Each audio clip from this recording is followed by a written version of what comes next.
بسم الله الرحمن الرحيم.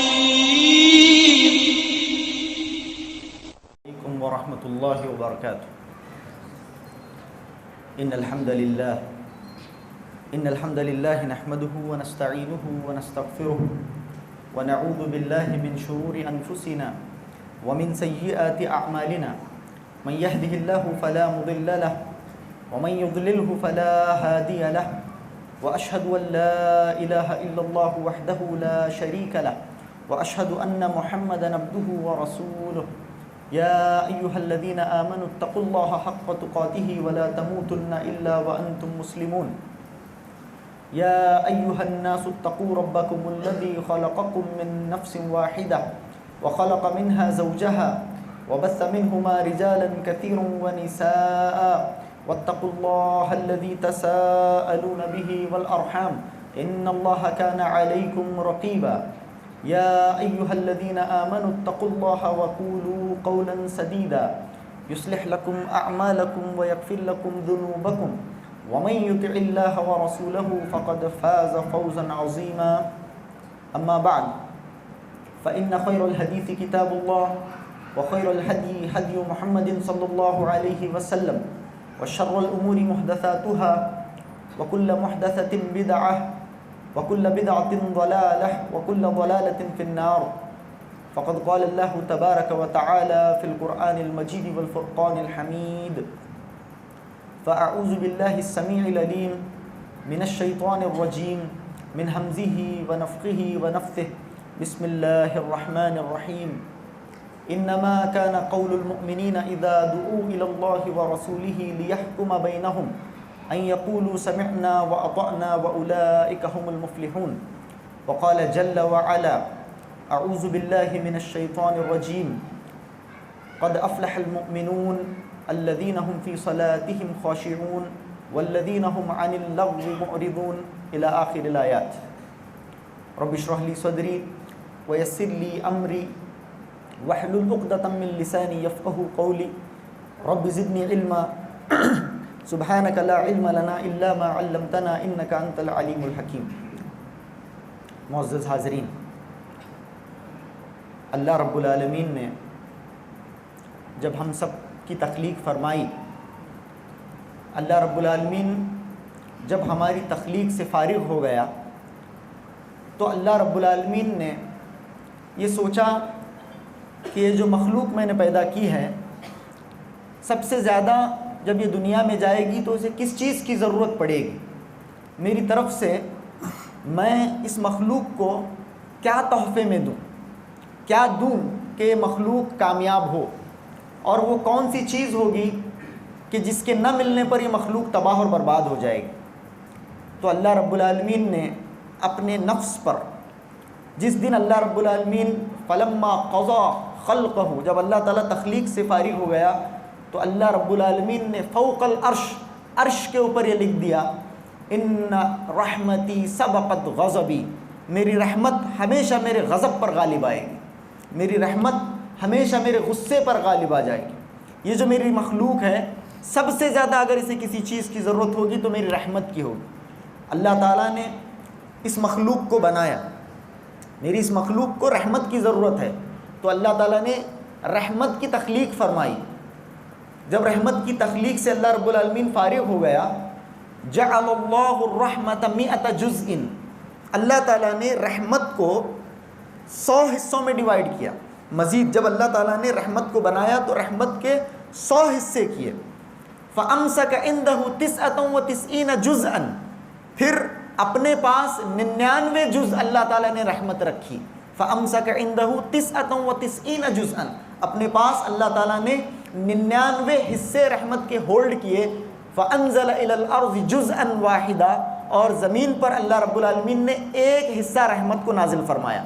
اللہ رب العالمین جانتا تھا رحمت اس مخلوق کو سب سے زیادہ میری ضرورت پڑے گی، یہ گنہگار مخلوق ہے، ان کا کام صبح شام تک گناہ کرنا ہوگا، میری رحمت کے یہ لوگ طلبگار ہوں گے، میری رحمت کے بغیر یہ مخلوق کامیاب نہیں ہو سکتی۔ اسی لیے اللہ نے رحمت بنائی، رحمت بنا کر اس رحمت کو اللہ رب العالمین نے 100 حصوں میں تقسیم کیا اور اپنے پاس اللہ رب العالمین نے 99 حصے رکھے۔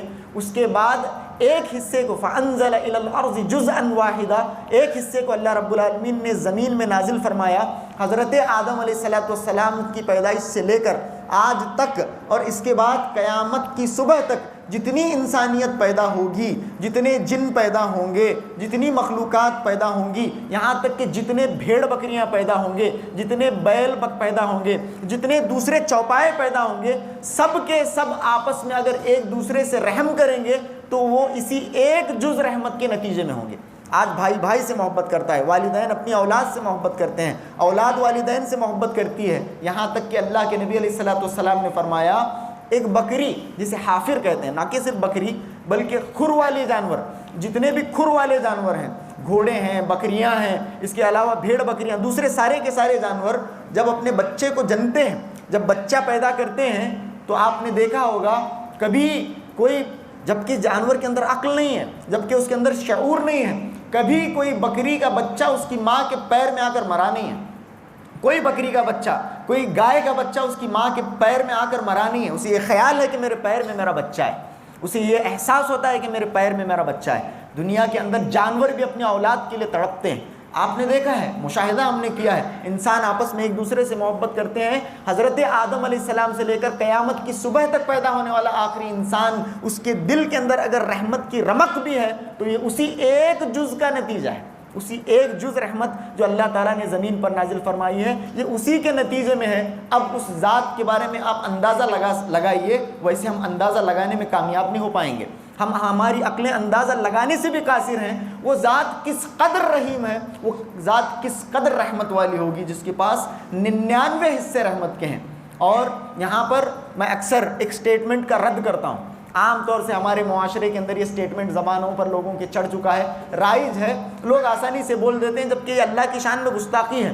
نہیں بابا، ٹینشن نہ کو لے، اللہ تعالیٰ 70 ماہوں سے زیادہ محبت کرنے والا ہے، 70 ماہوں کے ساتھ سے زیادہ محبت کرنے والا ہے، تو پریشان مت ہو، اللہ تعالیٰ 70 ماہوں سے زیادہ محبت کرنے والا ہے۔ یہ سٹیٹمنٹ اتنا غلط ہے، اس حدیث کی روشنی میں دیکھیں 70 مائیں کہاں، 70 مائیں کہاں، یہاں پر ہم لوگ جتنے بیٹھے ہیں ہم سب کی مائیں جو ہم سے محبت کرتی ہیں، 70 سے زیادہ لوگ تو یہاں بیٹھے ہیں، وہ بھی اس ایک حصے کا، وہ جو ایک حصہ اللہ رب العالمین نے زمین پر نازل فرمایا اس کے نتیجے میں ہے۔ دنیا کے اندر اگر آج 800 کروڑ لوگ ہیں، آپس میں ایک دوسرے سے رحم کرتے ہیں، اور ان کی مائیں اگر ان سے رحم کرتی ہیں، ان کی مائیں ان سے محبت کرتی ہیں، تو وہ ایک جز کے نتیجے میں کرتی ہیں۔ اور اگر کوئی آدمی یہ مثال بیان کرتا ہے کہ اللہ 70 ماہوں سے زیادہ محبت کرنے والا ہے تو یہ بہت بری بات ہے، بہت غلط مثال ہے۔ اسی لیے اللہ کے معاملے میں مثالیں بیان کرنے سے ہم بچیں۔ اللہ کی ذات بہت بڑی ہے، بہت بلند اللہ رب العالمین کی ذات ہے۔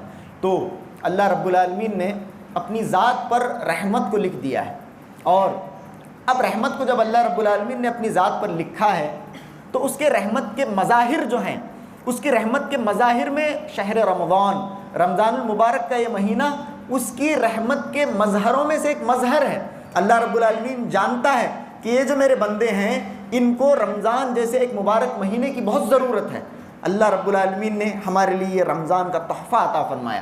اللہ رب العالمین نے اسی لیے تاکہ بندے اللہ کا قرب حاصل کر سکیں، اللہ رب العالمین کی رحمت کے مستحق ہو سکیں، اسی لیے اللہ تعالیٰ نے ایئر کیلنڈر کے اندر ایک ایسا بابرکت، ایک ایسا بہترین مہینہ ہمارے لیے دیا اللہ رب العالمین نے۔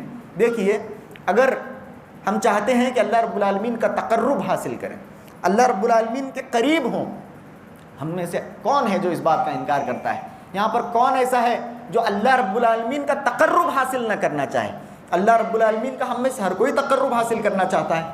تو رمضان المبارک کا یہ جو مہینہ ہے اللہ رب العالمین کے تقرب کے لیے آتا ہے۔ ایک بندے کو اللہ رب العالمین نے رمضان المبارک کا یہ مہینہ دیا ہی اسی لیے ہے تاکہ بندہ اپنے رب کے قریب آ سکے۔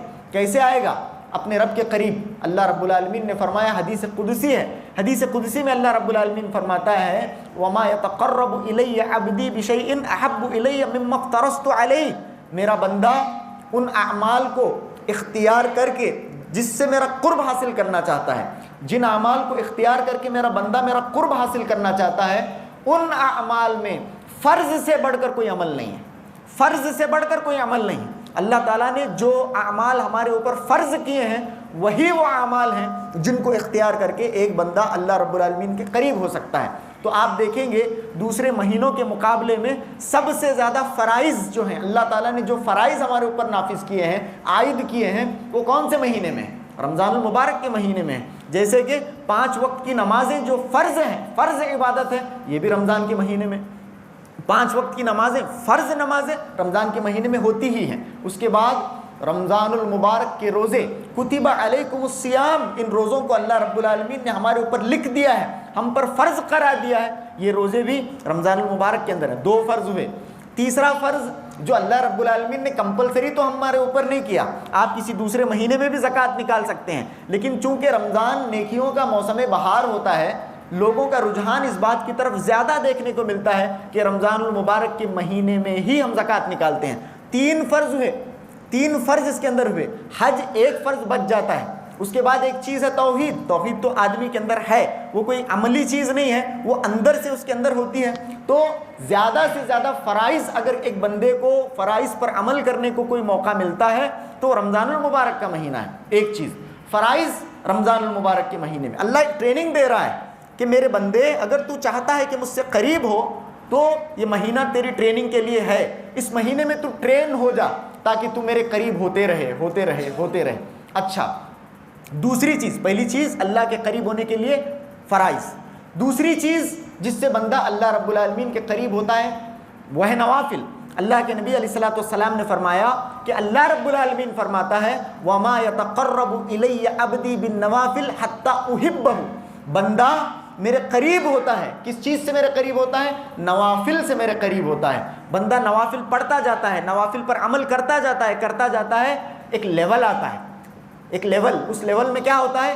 حتیٰ احبہ، میں میرے بندے سے محبت کرنے لگ جاتا ہوں۔ بہت بڑا لیول ہے، بہت بڑی بات ہے کہ اللہ رب العالمین کسی بندے سے محبت کرے، بہت بڑی بات ہے۔ تو اللہ رب العالمین کا بندہ تقرب حاصل کرتا ہے فرائض کے ذریعے۔ فرائض کے بعد پورے فرائض تو وہ ادا کر رہا ہے، مزید اللہ رب العالمین کا تقرب حاصل کرنا چاہتا ہے، کس کے ذریعے حاصل کر سکتا ہے؟ نوافل کے ذریعے۔ وَمَا يَتَقَرَّبُ إِلَيَّ عَبْدِي بِالنَّوَافِلِ حَتَّى أُحِبَّهُ، یہاں تک کہ میں میرے بندے سے محبت کرنے لگ جاتا ہوں۔ اچھا، جب اللہ رب العالمین بندے سے محبت کرتا ہے تو کیا ہوتا ہے؟ دیکھیے، رمضان کے مہینے کے بارے میں بتا رہا تھا قبل اس کے کہ میں اپنے ٹاپک پر آؤں، انشاءاللہ کچھ دیر میں اپنے ٹاپک پر بات کروں گا۔ یہ شروع کی باتیں جو ہمارے اپنے اعمال سے تعلق رکھنے والی ہیں اس کا میں آپ کے سامنے مختصراً تذکرہ کر رہا ہوں۔ رمضان کے مہینے میں فرائض بکثرت، رمضان کے مہینے میں نوافل بکثرت۔ رمضان کے مہینے میں جتنے نوافل ہم پڑھتے ہیں کسی دوسرے مہینے میں اتنے نوافل نہیں۔ قیام اللیل اپنے آپ میں نفل عبادت، اتنی بڑی عبادت، اللہ رب العالمین کو فرض کے بعد سب سے زیادہ پسندیدہ عبادت کون سی ہے؟ قیام اللیل ہے، رات کا بندے کا قیام اللہ رب العالمین کو فرض کے بعد بہت زیادہ پسند ہونے والی عبادتوں میں سے ایک ہے۔ تلاوت کلام پاک، اللہ رب العالمین کو یہ بات بہت زیادہ پسند ہے کہ اس کا بندہ اس کے نازل کردہ کلام کی تلاوت کرے، تلاوت کلام پاک ہے۔ اس کے علاوہ یہ جو آج ہم شب بیداری کر رہے ہیں، اللہ رب العالمین کی خاطر، کسی منصب کے لیے نہیں، کسی پیسے کے لیے نہیں، کسی دوسری چاہ کے لیے نہیں، اگر ہم سب اس مسجد کے اندر جمع ہیں تو ہمارا عین مقصد یہ ہے کہ ہم اپنے رب کا تقرب حاصل کریں۔ بتائیں اس کے علاوہ کس کا اور کوئی مقصد ہے؟ اللہ رب العالمین کے تقرب کے لیے۔ اے اللہ، میں تیرا قرب حاصل کرنا چاہتا ہوں، میں تیرے قریب ہونا چاہتا ہوں، میں خوار ہوں، میں بدکار ہوں، میں گنہگار ہوں، لیکن تیری رحمت کیا ہے یہ میرے علم میں ہے، تو کتنا رحیم ہے میرے علم میں ہے، میں تیرے قریب ہونے کے لیے آیا ہوں۔ یہ شب بیداری یہ اپنے آپ میں نفل عبادت ہے۔ اس کے علاوہ ہم صدقات کرتے ہیں، خیرات کرتے ہیں، کتنی نفل عبادتیں۔ تو معلوم یہ ہوا کہ رمضان کا مہینہ، اس کے اندر فرائض بھی ہیں، اس کے اندر نوافل بھی ہیں۔ یہ مہینہ آیا ہی ہمیں اپنے رب سے قریب کرنے کے لیے ہے، یہ مہینہ ہمیں اپنے رب سے قریب کرنے کے لیے آیا ہے۔ تو اس ٹریننگ کو ہمیں کیری فارورڈ کرنا ہے۔ رمضان المبارک کے مہینے میں ہم نے ٹریننگ لی، اب رمضان کے باہر ہم اس ٹریننگ کو کیری فارورڈ کریں گے۔ ہاں، میں ریڈی ہو چکا ہوں، میں فرائض کی تکمیل کے لیے، میں فرائض کی انجام دہی کے لیے تیار ہو چکا ہوں، میں نوافل کی انجام دہی کے لیے تیار ہو چکا ہوں۔ اب مجھے ٹریننگ کیری فارورڈ کرنی ہے۔ اگر میں کرتا ہوں، اگر میں نوافل ادا، حتیٰ احبہ، اللہ رب العالمین بندے سے محبت کرتا ہے، بہت بڑی بات۔ اچھا، جب اللہ رب العالمین بندے سے محبت کرتا ہے تو کیا ہوتا ہے؟ یہ بندہ اللہ کا ولی بن جاتا ہے، یہ بندہ اللہ رب العالمین کا ولی بن جاتا ہے۔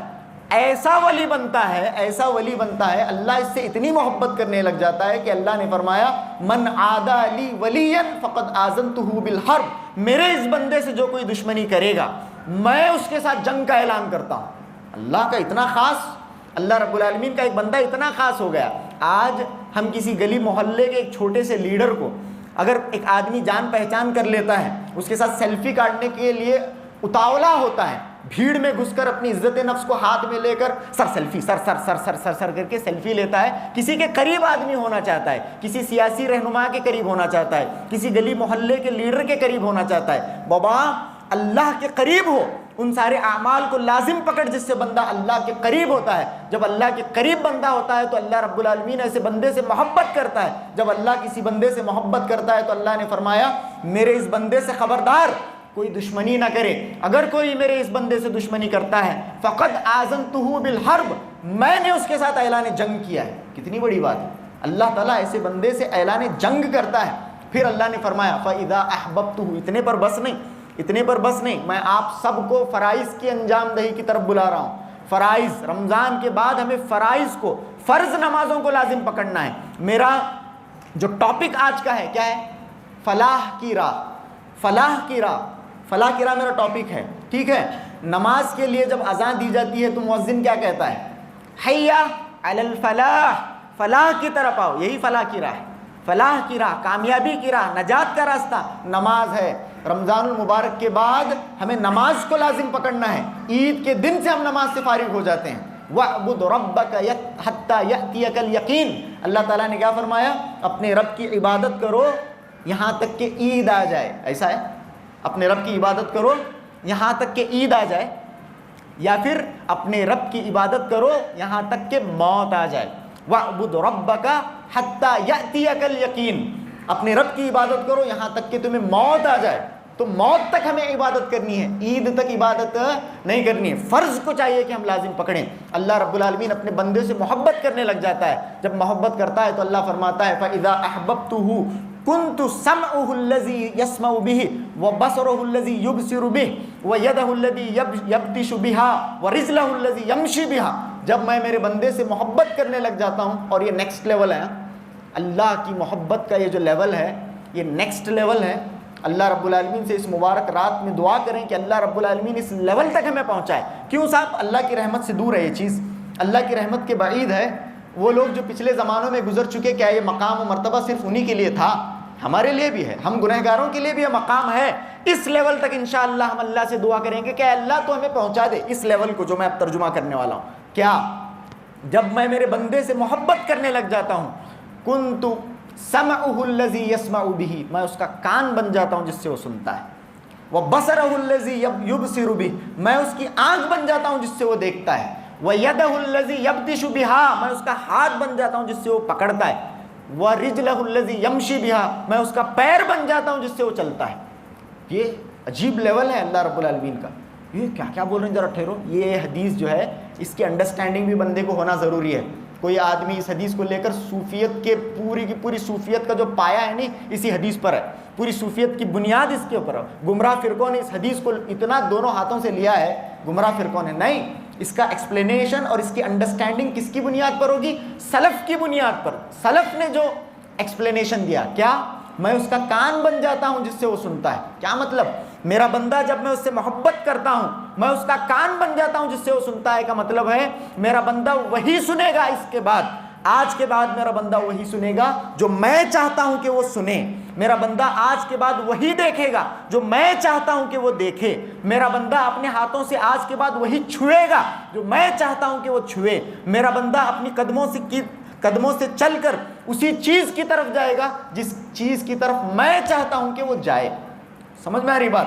یہ لیول ہے، بہت بڑا لیول ہے۔ یعنی بندہ اللہ رب العالمین کی منشا کے مطابق زندگی جینے لگ جاتا ہے، اور یہ اپنے آپ میں ایک بہت بڑی بات ہے۔ اچھا، اس کے بعد کیا؟ وَإِذَا سَأَلَنِي لَأُعْطِيَنَّهُ وَإِذَا اسْتَعَاذَنِي لَأُعِيذَنَّهُ، اللہ نے فرمایا میرا یہ بندہ جب مجھ سے کچھ مانگتا ہے لَأُعْطِيَنَّهُ، میں اسے ضرور بس ضرور عطا کرتا ہوں، میں اسے ضرور عطا کرتا ہوں۔ جی ہاں، ہمیں آج ہم مستجاب الدعوات کیوں نہیں ہیں؟ ہماری دعائیں قبول کیوں نہیں ہوتی؟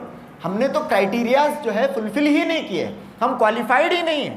ٹھیک ہے, اللہ تعالیٰ ہر بندے کی دعا قبول کرتا ہے, سارے کے سارے بندوں کے اوپر اس کی رحمت ہے, لیکن اس کے خصوصی بندے بنے جہاں پر کوئی پلی, جہاں پر کوئی اپلیکیشن ریجیکٹ نہ ہو. ہاں, کوئی اپلیکیشن ریجیکٹ نہ ہو. اللہ نے فرمایا میرے اس بندے کو اذا سألنی لأعطینہ, یہ نون کے لیے کام کرنا. دیکھو یہ نون جو ہے نا اس کے اندر, اس حدیث کے ٹکڑے کے اندر ایک نون ہے, کیا ہے وہ؟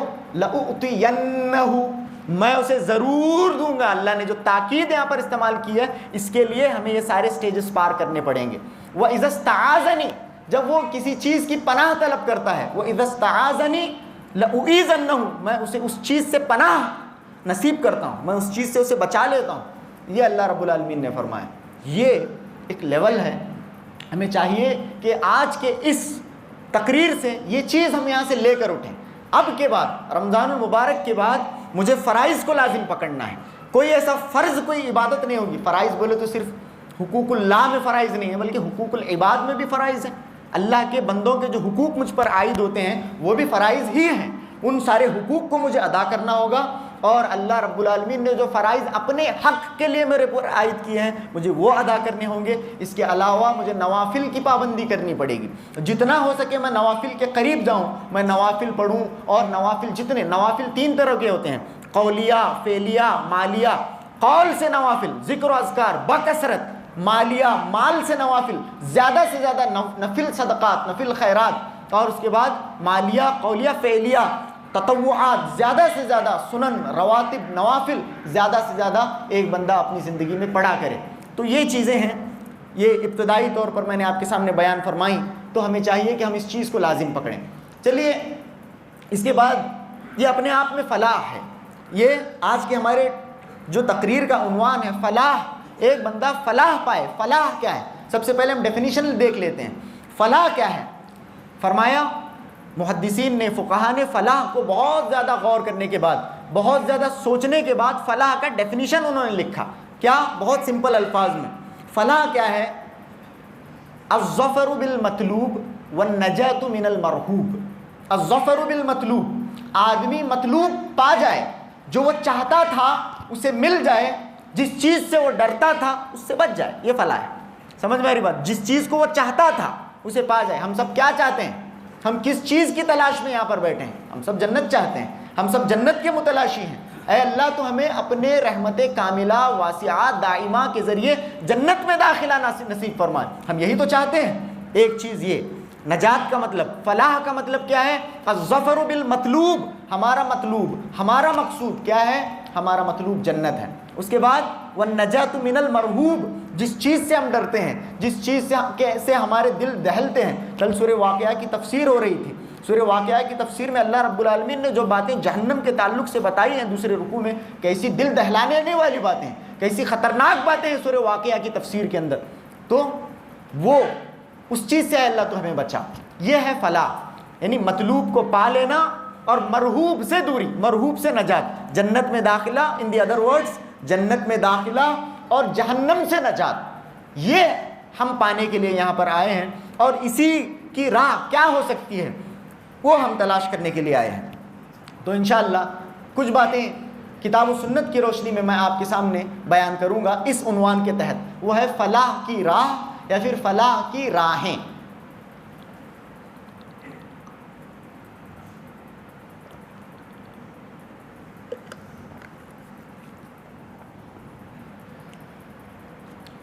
اللہ رب العالمین نے فرمایا, اسی مناسبت سے ابھی آپ کے سامنے حافظ صاحب نے تلاوت کی, اور عام طور سے ان آیات کے اوپر دروس آپ نے سنا ہے. آج ایک الگ انداز میں میں آپ کے سامنے انہی آیات کی تشریح پیش کرنے کی کوشش کروں گا. اللہ رب العالمین نے کیا فرمایا؟ اللہ رب العالمین فرماتا ہے قد افلح المؤمنون, مومن کامیاب ہو گئے. قد افلح المؤمنون, مومن کامیاب ہو گئے. کون سے مومن کامیاب ہو گئے؟ الذین هم فی صلاتهم خاشعون, جو اپنی نمازوں میں خشوع برتتے ہیں, جن کی نمازیں صفت خشوع سے مزین ہیں. مومن کامیاب ہو گئے. الذین هم فی صلاتهم خاشعون, جو اپنی نمازوں میں خشوع برتتے ہیں, یہ مومن کامیاب ہوئے. ہم نماز تو دیکھیے, یہاں پر میں ہمیشہ سے میری تقریروں کے اندر, میرے خطبوں کے اندر لوگوں کو شرم دلانے کی کوشش کرتا ہوں. ٹھیک ہے, آدمی کو شرم آنا, مجھے شرم, بولنے والے کو بھی شرم آنا, سننے والوں کو اگر اس کے اندر وہ مبتلا ہیں تو شرم آنی چاہیے. پہلی بات, الذین هم فی صلاتہم خاشعون, جو اپنی نمازوں میں خشوع برتتے ہیں. تو میری اس ڈسکشن کا وہ لوگ حصہ نہیں ہیں, میں ان لوگوں سے خطاب نہیں کر رہا ہوں جو نماز پڑھتے نہیں. ٹھیک ہے, آپ لوگوں کے لیے میں بات نہیں کر رہا ہوں, آپ لوگوں سے بات نہیں کی جائے گی. آپ پہلے نماز پڑھنے والے بنے, ان کے لیے یہ فلاح ہے. جو آدمی نماز نہیں پڑھتا ہے, جس کی اپنی زندگی میں نماز سرے سے مفقود ہے, اس آدمی سے یہ خطاب نہیں ہے. قرآن اس سے خطاب نہیں کر رہا ہے, قرآن اس سے خطاب نہیں کر رہا ہے. میں کیوں اس سے خطاب کروں؟ قرآن نے یہاں پر کہا الذین هم فی صلاتہم خاشعون, جو لوگ نماز پڑھتے ہیں اور جن کی نماز صفت خشوع سے متصف ہے وہ فلاح پائے. ہمارے نماز پڑھنے والے اور جن کی نماز میں خشوع ہے, خشوع خاشین واو عین, خشوع جس کی نماز میں ہے. اچھا, خشوع کیا ہے؟ خشوع کیا ہے؟ اس کا ایک چھوٹا سا ڈیفینیشن لے لیجئے. نماز میں اللہ رب العالمین کے لیے پڑھنے آیا ہوں, میں نماز پڑھنے کے لیے آیا ہوں, تو خشوع میری نماز میں ہو تو خشوع کا ڈیفینیشن کیا ہے؟ تذلل القلوب لعلام الغیوب, دیٹس آل. تذلل القلوب لعلام الغیوب, علام الغیوب کے لیے. کس کے دربار میں کھڑا ہوں میں؟ کس کے دربار میں کھڑا ہوں؟ ایک آدمی کسی افسر کے دربار کو جاتا ہے تو اتنا جھکتا ہے کہ سجدہ گزدہ کرتا, کیا بابا آپ کا نا اتنا جھکے ہوتا, یس ہوں صاحب را, یس صاحب را, ہوں ری صاحب را, اس طرح سے اتنا کیوں جھک رہا ہے؟ ذلت آدمی, اللہ رب العالمین اس قوم کو ذلیل کر رہا ہے. میں بتا رہا ہوں آپ, اللہ رب العالمین ہمیں ذلیل کر رہا ہے. اللہ کے دربار میں آ کر تجھے چاہیے تھا کہ تو ذلیل ہو, تجھے یہ راس نہیں آیا, تجھے پسند نہیں آیا. آج اللہ تجھے در بدر کے ٹھوکریں لگا رہا ہے, سب جگہ جا بابا تو ذلیل ہو. یہ اللہ رب العالمین نے اس قوم کے مقدر میں فی الحال لکھ دیا ہے. ہمیں چاہیے کہ ہم اپنی اس بے راہ روی سے, اپنی اس بے ڈھنگی روش سے ہم توبہ کریں. اللہ کے دربار میں مجھے چاہیے تھا تذلل القلوب, میرا دل دہل جائے. میں کہاں کھڑا ہوں؟ کس کے دربار میں کھڑا ہوں؟ مجھے کون دیکھ رہا ہے؟ میں کسی آفیسر کے دربار میں نہیں ہوں, میں کسی سیاسی رہنما کے دربار میں نہیں ہوں. میں کہاں ہوں؟ اللہ رب العالمین کے دربار. میرا دل دہلنا چاہیے. تذلل القلوب لعلام الغیوب, میں اس کے سامنے کھڑا ہوں جو میرے سارے بھید کو جانتا ہے, جسے میرے سارے بھید معلوم ہیں, جسے میرے سارے گناہ معلوم ہیں, جو میں نے سرن کیے ہیں, جو میں نے جہرن کیے ہیں, میرے پرانے گناہ, میرے نئے گناہ, میرے چھپ کر کیے ہوئے گناہ, میرے ظاہر میں کیے, باطن میں کیے ہوئے, میرے چھوٹے گناہ, میرے بڑے گناہ, ہر چیز سے وہ علام الغیوب واقف ہے. میں اس کے دربار میں کھڑا ہوں. یعنی ایک ایسا آدمی جو مجرم ہے, وہ مجرم اس کے دربار میں کھڑا ہوا ہے جو اس بات کی طاقت رکھتا ہے, جو وہی ہے جو اس بات کی طاقت رکھتا ہے کہ اس مجرم کو معاف کرے. اس کے دربار میں میں کھڑا ہوں. میرا اتنا بڑا معاملہ لے کر میں کھڑا ہوں. تذلل القلوب لعلام الغیوب. ہماری نمازوں میں یہ صفت ہے؟ کہاں ہے ہمارے نمازوں کے اندر؟ ہمارا دل نمازوں میں دہلتا ہے. صحابہ اکرام پریشان ہو گئے, صحابہ اکرام پریشان ہو گئے. وہ جانتے تھے یہ آیت کریمہ نازل ہوئی, صحابہ پریشان ہوئے, جو ہم خطبے کے اندر پڑھتے ہیں. کیا؟ یا ایھا الذین آمنوا اتقوا اللہ حق تقاتہ ولا تموتن الا وانتم مسلمون. یہ آیت نازل ہوئی, صحابہ اکرام کے دل دہل گئے. صحابہ اکرام کے اوپر جب قرآن مجید کی آیتیں نازل ہوتی تھی, صحابہ اکرام پریشان ہوتے تھے. ہمارے اوپر, ہمارے زندگی کے اگینسٹ پورا قرآن ہے, میری زندگی پوری قرآن مجید کے اگینسٹ ہے, مجھے کوئی فرق نہیں پڑتا. میں جو جی رہا ہوں میری پوری زندگی قرآن کے اگینسٹ ہے کہ نہیں؟ پوری زندگی. لیکن صحابہ ایک آیت جب نازل ہوتی, ایک ایک آیت پر غور کرتے تھے. ہاں, یہ جو آیت نازل ہوئی ہے, کیا میرا عمل اس کے مطابق ہے؟ کیا میرا عقیدہ اس کے مطابق ہے؟ جب صحابہ اکرام دیتے تھے کوئی ایسی دل دہلانے والی آیت نازل ہوئی, صحابہ اکرام پریشان ہوتے تھے. اللہ کے نبی صلی اللہ علیہ وسلم کے پاس آتے تھے, اے اللہ کے نبی صلی اللہ علیہ وسلم, اللہ تعالیٰ نے تو کہا ہے اے ایمان والوں اللہ سے ڈرو. کیسا ڈرو؟ ایسا جیسے اس سے ڈرنے کا حق ہے. اللہ اکبر. اللہ کے ڈر کا حق کون ادا کرے گا بتائیے؟ اللہ کے ڈر کا حق میں ادا کر سکتا ہوں؟ ہم اللہ کے ڈر کا حق ادا کر سکتے ہیں؟ اللہ رب العالمین کا ڈر ایسا ہے کہ ایک آدمی اللہ سے ڈر کر مر جائے, اللہ سے ڈر کر ایک آدمی جگہ پر مر جائے, تب بھی اللہ کے خوف کا, اللہ رب العالمین کے ڈر کا حق نہیں ادا کر سکتا. جان دے دی ہوئی اسی کی تھی, حق تو یہ ہے کہ حق ادا نہ ہوا.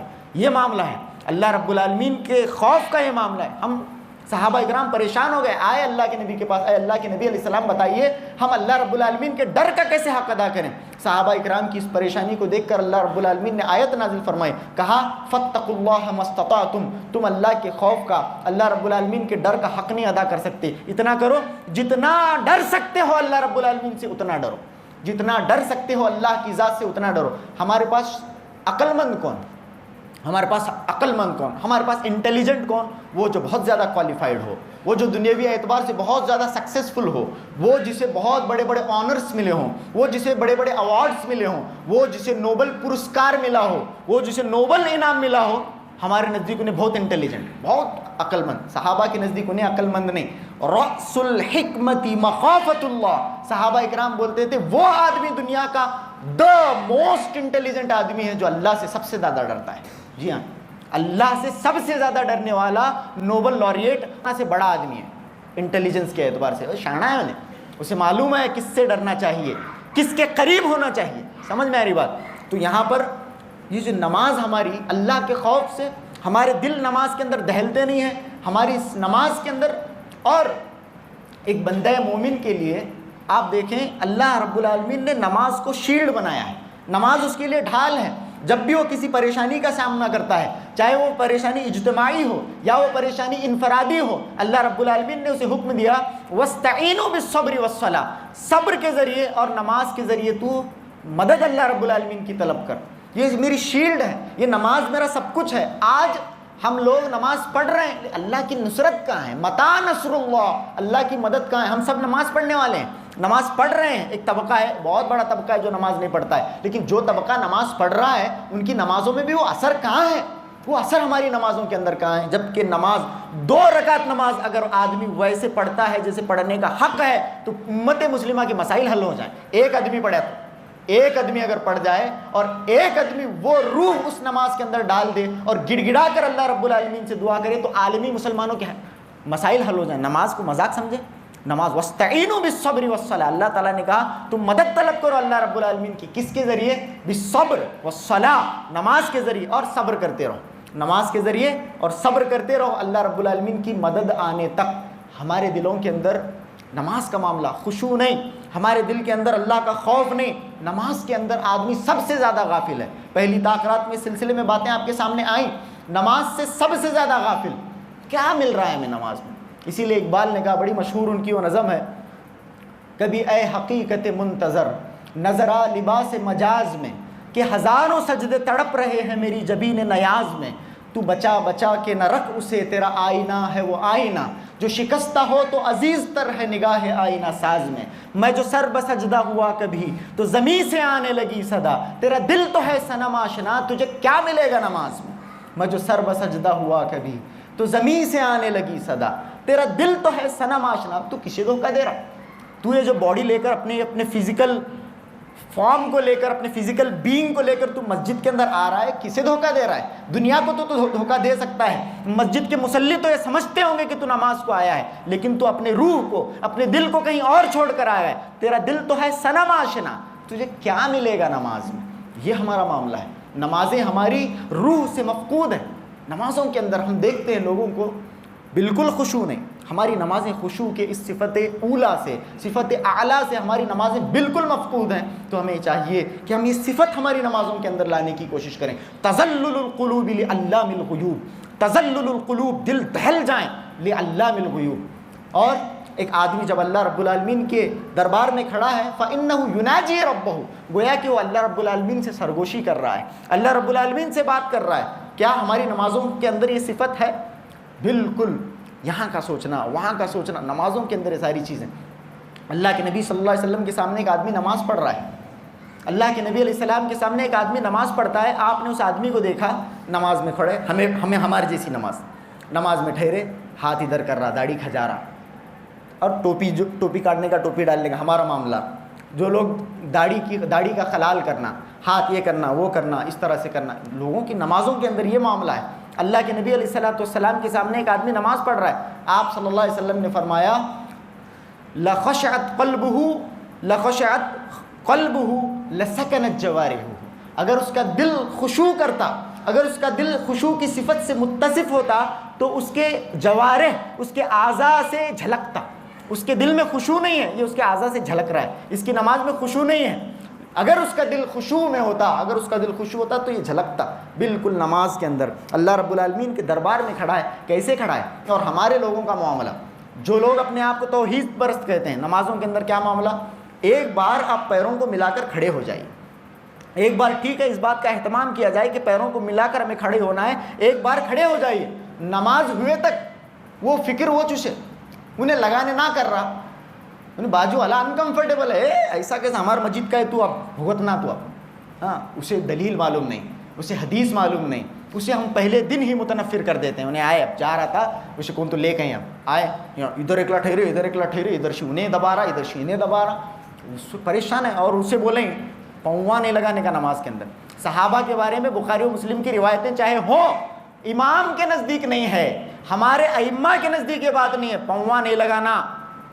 تو انہیں یہ سوچ لے پائے نہیں, کچھ بھی نہیں. یہاں تک کہ پیر پوری طرح سے سمٹ لیتا ہے, پوری طرح سے. اب پیر ایک پاؤں کھڑونے کا تج باقی رہتا, لیکن اسے چھوڑتے نہیں تھوڑے دینے ہمارے پاس. اسے پوری طرح سے اکلا ادھر سے اکلا ادھر سے. اس طرح کے معاملے ہیں. ہر چیز میں مبالغہ ہے ہمارے پاس. ایک چیز ہے جو کریکٹ کوانٹٹی میں رہنا, یہ پیروں کا معاملہ, پیروں کو پھلانگ کر کھڑے ہونا. سینے پر ہاتھ باندھنا ہے, یہاں لنڈی کو ہاتھ باندھنا نہیں ہے, سمجھ میں آ رہی بات. سینے پر ہاتھ باندھنا ہے, حلق میں ہاتھ باندھنا نہیں ہے, یہ نہیں ہے, سمجھ میں آ رہی بات. اتنا اوپر کیوں؟ سینہ کہاں ہے, آدمی کا سینہ کہاں ہے؟ سینے پر ہاتھ باندھیے بالکل نارملی. یہ ہاتھ بہت زیادہ باہر فریم کے باڈی کے باہر ہے, تو آپ کے ساتھ جو جماعت میں آپ کا ساتھی کھڑا ہے, یہ بیسک چیزیں ہیں, بہت علمی باتیں نہیں ہیں, ٹھیک ہے, بیسک چیزیں. اتنا زیادہ میں ایسا اگر کھڑ جاؤں اس طرح سے, میرے بازو جو میرا ساتھی کھڑا ہے وہ یاد رکھتا ہے اس کی بازو. تراویح کی نماز کو تو پہلا نہیں ٹھہرنا بولتا ہوں. تراویح کی دوسری 2 رکعت کی نماز رہی تو ٹھیک ہے, فجر کی نماز 2 تو پھر بھی لمبی ہوتی ہے, دیکھے رہتا ہوں 50 رکھے رہتا ہوں, اس کے بازو کبھی بھی نہیں ٹھہرنا. یہ معاملہ ہے. ہر چیز میں مبالغہ آ رہا ہے, ہر چیز میں ٹھہرنے کے معاملے میں, سینے پر ہاتھ باندھنے کے معاملے میں مبالغہ. ہاتھ کی انگلی کو جو سبابہ ہے اسے حرکت دینے, یوں یوں یوں کر لیتے بیٹھے, انہیں ہاتھ دیکھ لیتے بیٹھے رہتا بازو والا, اس یوں یوں یوں. یہ کیا ہے؟ اللہ کے نبی صلی اللہ علیہ وسلم نے فرمایا رفع السبابہ واشار بها. اللہ کے نبی صلی اللہ علیہ وسلم اس سبابہ کو اٹھاتے تھے اور اس سے اشارہ کرتے تھے, اشارہ کرتے تھے. اس طرح اشارہ. اس کے اندر عبد الرحمن کون ہے اگر آپ کو پوچھے تو آپ عبد الرحمن کو کیسے, انہوں عبد الرحمن کہتے ہیں کیا, انہوں عبد الرحمن. اشارہ اس طرح سے کیا جاتا ہے, ٹھیک ہے, اس طرح سے بہت تھوڑا حرکت انگلی کو آپ دیں, اس طرح کا معاملہ ہے. پورا ہاتھ ہلانے کی ضرورت نہیں ہے. تو یہ بیسکس ہیں. نماز کے اندر خشوع جو ہے ہمارا اس سے جا رہا ہے. نماز کے اندر جو بہت زیادہ مطلوب چیز ہے ہمارے, وہ مفقود ہوتی جا رہی ہے, ہمیں پتہ ہی نہیں ہے. یہ ساری چیزیں ہیں. آمین کے بولنے کا بھی انداز ہونا چاہیے, اس پر بھی تجوید ہونی چاہیے, ترتیل ہونی چاہیے, شور نہیں ہونا چاہیے. ہر چیز کے اندر جو ہے ہم پوری طرح سے بیسکس سے چکے. میں آ رہا ہوں مین, ابھی ٹاپک مین ابھی نہیں شروع ہوا, یہ سب ابتدائی باتیں ہیں. مین ٹاپک میں دوسری آیت کے اندر, دوسری جو آیت میں پڑھنے والا ہوں, اور پورے جتنے یہاں پر نوجوان بیٹھے ہیں وہ تیار رہیں. دوسرے جو میں آیت پڑھنے والا ہوں اور اس کی تشریح کرنے والا ہوں, سب کے سب نوجوانوں کو خبردار کر رہا ہوں. دل کو اگر لگنے والا ہے تو ابھی اٹھ کر جا سکتے ہیں, ٹھیک ہے. میں خود بھی اس کے اندر شامل ہوں, آپ سب کو لے کر ہم یہ بات کرنے والے ہیں, ٹھیک ہے. ہمیں اصلاح اپنی کرنی ہے انشاءاللہ, اس غرض سے ہم آئے ہوئے ہیں. اور پورا ہماری قوم کے عروج و زوال کا ڈیپینڈنس ہے ان باتوں پر جو میں آپ کے سامنے کرنے جا رہا ہوں, پورا ڈیپینڈنس ان باتوں کے اوپر. تو ہماری نمازوں کے اندر یہ صفت خشوع مفقود ہے. یہ ہماری نمازوں کا معاملہ ہو گیا ہے. تیری نماز بے سرور, تیرا امام بے حضور, ایسی نماز سے گزر, ایسے امام سے گزر, یہ معاملہ ہو گیا ہے. نماز کے بارے میں ایک عالم سے ہم نے ایک لطیفے قسم کا ایک معاملہ سنا تھا. ایک قسم کا لطیفہ ہے, وہ انہوں نے بیان کیا تھا, ان کے حوالے سے میں بیان کر رہا ہوں. نماز کے اندر کیا حال ہمارا ہو گیا ہے. نماز ہے, نماز کھڑی ہوئی ہے, اب 4 رکعت نماز ہے عشاء کی. عشاء کی 4 رکعت نماز ٹھہری, مولانا پڑھائے 3 رکعت. مولانا اس طرح کی باتیں ذرا لوگوں کو جگائے رکھنے کے لیے بھی ضروری ہوتی ہیں, ٹھیک ہے. تو مولانا پڑھائے 3 رکعت, 4 رکعت نماز, مولانا 3 رکعت پڑھائے. جتنے مقتدی ہیں ان کو کانفیڈنس نہیں ہوتا, پڑھے 3 ہوئی کیا, کسی کو اتنا یہ نہیں ہے کہ بول سکے نہیں مولانا تمہیں 3 ہی پڑھیں, کوئی نہیں بول 3 کیا 3 ہی پڑھے کیا, دیکھو اس طرح سے. وہ بھی اگر کوئی ایک آدمی اس کے اندر ذرا اسے لگے رہا تو نہیں چھیڑتا بات ہو, 3 ہوئی کیا نماز. آدمی اسے مجھے بھی لگا جی ذرا کر, انہیں تب بولنے والا, ٹھیک ہے. اس طرح سے سب لوگ ڈسکس کرتے ہیں. اس کے بعد اب مولانا کو پکی دلیل چاہیے, مولانا 3 ہوئی کیا, دیکھو جب مولانا تو اب قبول کرتے نہیں ہیں. ہاں, مولانا بات قبول نہیں کر رہے. لوگ ان سے کہہ رہے ہیں کہ 3 رکعت ہوئی ہے, مولانا بالکل بات قبول نہیں کر رہے. ایسا کیسا, 20 سال سے نماز پڑھا رہا ہوں, کیسے اس طرح سے مولانا اس بات کو ریجیکٹ کر رہے ہیں. اب کیا نہیں, اب بولے کون سننے تیار نہیں. ایک بہت زیادہ بزرگ شخصیت حاجی صاحب ہیں, ٹھیک ہے، ہمارے جو بزرگ شخصیت ہیں ان کو پوچھیں گے کتنی ہوئی، وہ نماز پڑھتے ہیں باقاعدہ 5 وقت کی نماز مصلی ہیں، ان کو پوچھا جائے کہ کتنی رکعت واقعتاً ہوئی ہے، سب لوگوں نے حاجی صاحب کی طرف رجوع کیا، حاجی صاحب بولو نماز کتنی ہوئی؟ حاجی صاحب نے کہا نماز دیکھیے 3 ہی رکعت ہوئی ہے۔ کانفیڈنس ہے حاجی صاحب کے پاس جو کسی کے پاس نہیں تھا۔ حاجی صاحب بولے نماز 3 ہی رکعت ہوئی ہے۔ مولانا بولے کیسا حاجی صاحب، میں نے تو 4 پڑھائی ہے۔ مولانا بولے دیکھو مولانا، میرے 4 دکانیں ہیں، میرے 4 دکانیں ہیں، اور چاروں دکانوں کا حساب میں روز رات کو عشاء کی نماز میں کر دوں، آج 3 ہی دکانوں کا حساب ہوئے، ابھی ایک حساب دکان کا باقی ہے۔ اس طرح سے یہ لطیفے بھی بنائے جانے لگے ہیں، کس کے؟ نماز کے بارے میں۔ مسلمانوں کی نماز کا یہ حال ہو گیا ہے، الذین هم فی صلاتہم خاشعون۔ نمازوں کے اندر صحابہ کو تیر لگتے تھے، نمازوں کے اندر تیراں لگتے تھے۔ صحابی سورہ کہف کی تلاوت کر رہے ہیں، تیر لگ رہا ہے، خون جاری ہے، لیکن صحابہ اکرام اپنی نماز سے دوسری طرف ملتفت نہیں ہوئے۔ اسی لیے اللہ کے نبی صلی اللہ علیہ وسلم نے فرمایا اللہ رب العالمین اپنے بندے کی طرف دیکھتا رہتا ہے جب تک کہ بندہ ملتفت دوسری طرف نہیں ہوتا ہے۔ دوسری طرف جب بندہ دیکھ، اللہ رب العالمین کا التفات اس کی طرف سے ہٹ جاتا ہے، اللہ رب العالمین اب اپنے نظر کو، اپنے التفات کو اس کی طرف سے ہٹا دیتا ہے۔ تو یہ چیز ہے الذین هم فی صلاتہم خاشعون۔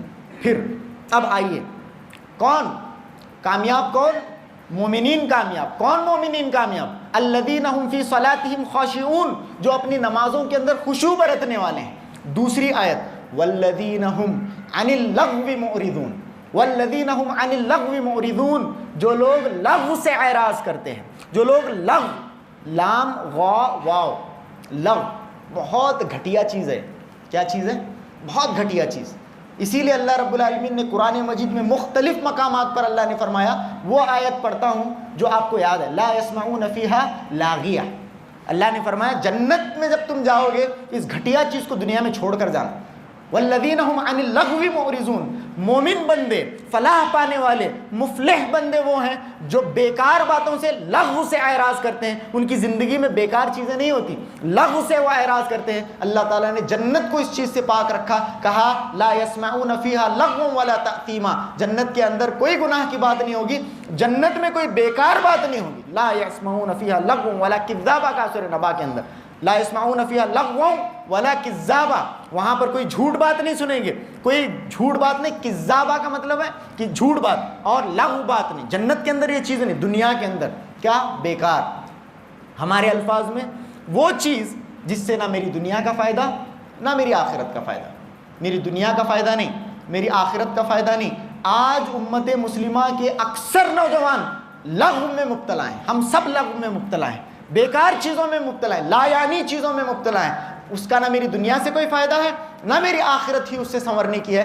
ایسے ایکٹیویٹیز آپ دیکھیں گے نوجوانوں کے اندر باکثرت ہیں، ہر چیز کے اندر لغو ہمارے ہیں، بیکاری ہر چیز میں دخول کر چکی ہے۔ اس کے اندر سب سے بڑی بیکاری جہاں پر ہم بات کرنا شروع کرتے ہیں، الحمدللہ اللہ تعالیٰ نے یہ منہج ہمیں دیا ہے کہ ہم توحید سے بات کرتے ہیں، توحید کے اندر لغو داخل ہو چکا ہے۔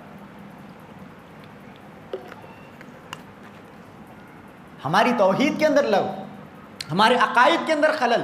توحید کے اندر ایک آدمی کے عقائد ایسے ہیں، ایسا خلل اس کا توحید کے اندر آ گیا ہے کہ وہ لغو ہے، بیکار چیز ہے۔ ایسی اس چیز سے اللہ رب العالمین کو ایک آدمی متصف کرتا ہے، توحید گڑبڑا گئی ہے۔ امت مسلمہ ہم لوگ معاملہ ایسا ہو گیا ہے، دیکھیے آج ہم حالات سے پریشان ہیں، ہندوستان کے جو حالات آئے دن بدل رہے ہیں، اس سے بڑا گلہ ہے ہمیں، بڑا شکوہ ہمیں ہے۔ کیوں؟ اس کی سب سے بنیادی وجہ یہ ہے کہ آدمی کے اندر توحید نہیں ہے، ہمارے اندر توحید نہیں ہے، ہم موحد نہیں ہیں، وہ ایمان ہمارا نہیں ہے، وہ تقوی ہمارا نہیں، وہ توحید ہمارے دلوں کے اندر نہیں ہے جو ابراہیم کے اندر تھی، حضرت ابراہیم علیہ السلام۔ یہ جو لوگ ہیں نمرود کی دائیں جوتی، بائیں جوتی کے دھول نہیں ہوتے۔ آج کے جو اس دشمنان اسلام ہے، نہیں میں کلیئرلی بتا رہا ہوں، آج کے جو دشمنان ہیں وہ نمرود اور جو نماردہ گزرے ہیں، جو فراعنہ گزرے ہیں، جو فرعون گزرے ہیں، جو نمرود گزرے ہیں، نہیں ان کے بائیں پیر کی جوتی کی دھول نہیں نو، اس کے سامنے کھڑے ہیں ابراہیم علیہ السلام، اس کے سامنے کھڑے۔ اور کتنے جنے حضرت ابراہیم علیہ السلام؟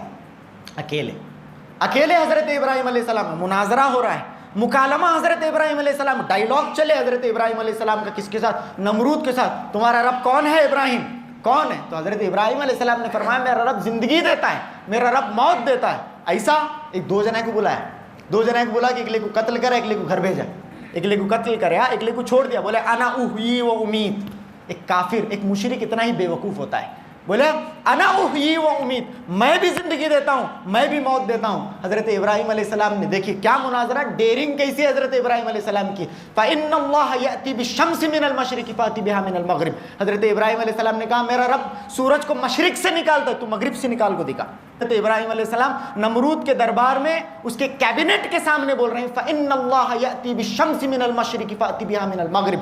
اللہ رب العالمین وہ ہے جو سورج کو مشرق سے نکالتا ہے, اگر تجھے میں چاہتا ہے کہ میں رب مانوں تو مغرب سے نکال کو دکھا سورج. فبہت الذی کفر, کافر لاجواب ہو گیا.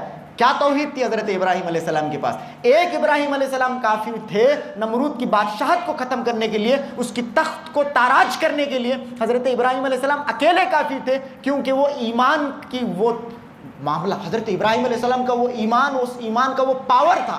آج ہم 25 کروڑ کوئی کہتا ہے, کوئی 20 کروڑ کہتا ہے, ہمارا ایمان کھوکھلے ہیں, ہمیں اندر سے پورا پھوکڑ کہتے نہیں, پورا پھوکڑ اندر سے پورا ہم کھائے ہوئے بھوسے کی مانند ہے.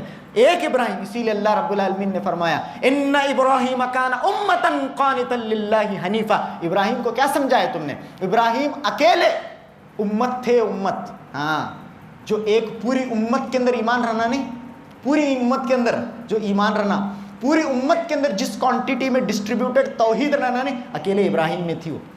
ہاں, اکیلے ابراہیم کے اندر تھی. آج ہمارا معاملہ کیا ہے؟ عقائد ایسے خطرناک عقیدے. 6 فٹ کا آدمی ہے, تولے تو 100 کلو نکلتا.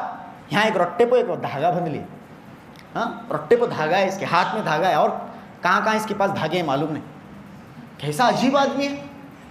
کمبر کے ایک دھاگا ہے, رٹے پہ ایک دھاگا ہے, ڈر رہا, بلی آڑے کے ڈرتا, کتا بھوکا ڈرتا. توحید کہاں ہے؟ اکثریت کی بات کر رہا ہوں. کون سا کٹا, کون سا جھنڈا, کون سی مزار ہماری قوم کو نہیں بچی. میرا خطاب یہاں پر صرف سلفیوں سے نہیں ہے, میں پوری امت کو خطاب کر رہا ہوں. آج ہمیں حالات حاضرہ کا بڑا غم ہے, بڑا شک, بہت تکلیف میں ہم لوگ مبتلا ہیں. ارے کیوں نہیں ہوں گے ایسے حالات ہمارے, کیوں نہیں ہوں گے ہمارے حالات؟ ہمارے عقائد کا یہ حال ہے. ہم لوگ اتنی بدعمالیوں میں, بدعقیدگیوں میں مبتلا ہیں کہ ہمارا حال اگر ایسا نہیں ہوگا تو کیسا ہوگا. ہم پوری طرح سے اندر سے کھوکھلے ہو چکے ہیں. ہمیں سب سے پہلے چاہیے کہ ہم اپنے عقائد کی اصلاح کریں. والذین هم عن اللغو معرضون, بیکار چیزوں سے دور ہو جائیں. اور بدعقیدگی اور شرک اور کفر سب سے بڑی بیکاری ہے. ایک آدمی اگر بدعقیدہ ہے, بیکار آدمی ہے, فضول آدمی ہے, بد اخلاق آدمی ہے. کون؟ بدعقیدہ آدمی.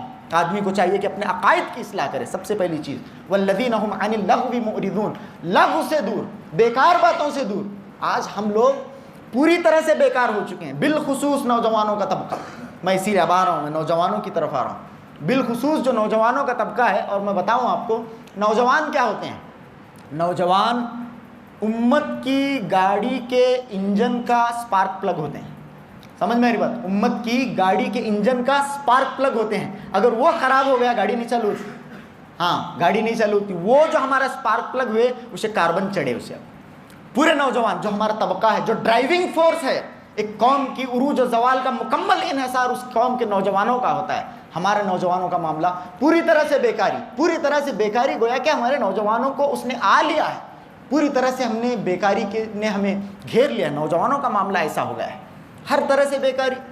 کیا صاحب بیکاری چیزوں کے اندر ہمارے نوجوانوں کا سب سے بڑی بیکاری نوجوانوں کے اندر آج کے دور کے اندر برتھ ڈے سیلیبریٹ کرنے کا ایسے اپنا زندگی میں کچھ اچیو کرے یا نہ کرے, جس دن انہیں پیدا ہوا تھا اس دن انہیں برتھ ڈے سیلیبریٹ کرنے والا.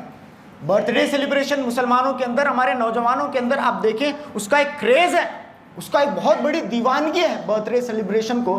ہاں, آج ایک آدمی اپنے کسی فیسٹیول میں, کوئی غیر مسلم اپنے کسی پوجا میں مسجد کے باہر آ کر اگر کوئی بینجو بجاتا ہے, مسجد کے باہر کھڑے ہو کر اگر وہ لوگ ناچتے ہیں, بڑا پریشانی ہے ہمیں, بہت ہم نے اب تکلیف ہوئی اس سے, بہت زیادہ تکلیف ہوتی ہے. ارے بھائی, ہمارا مسلمان لڑکا اس کے برتھ ڈے سیلیبریشن میں عشاء کے وقت نماز باجماعت کے ٹائم پر مسجد کے باہر بینجو بجایا ہے اس نے.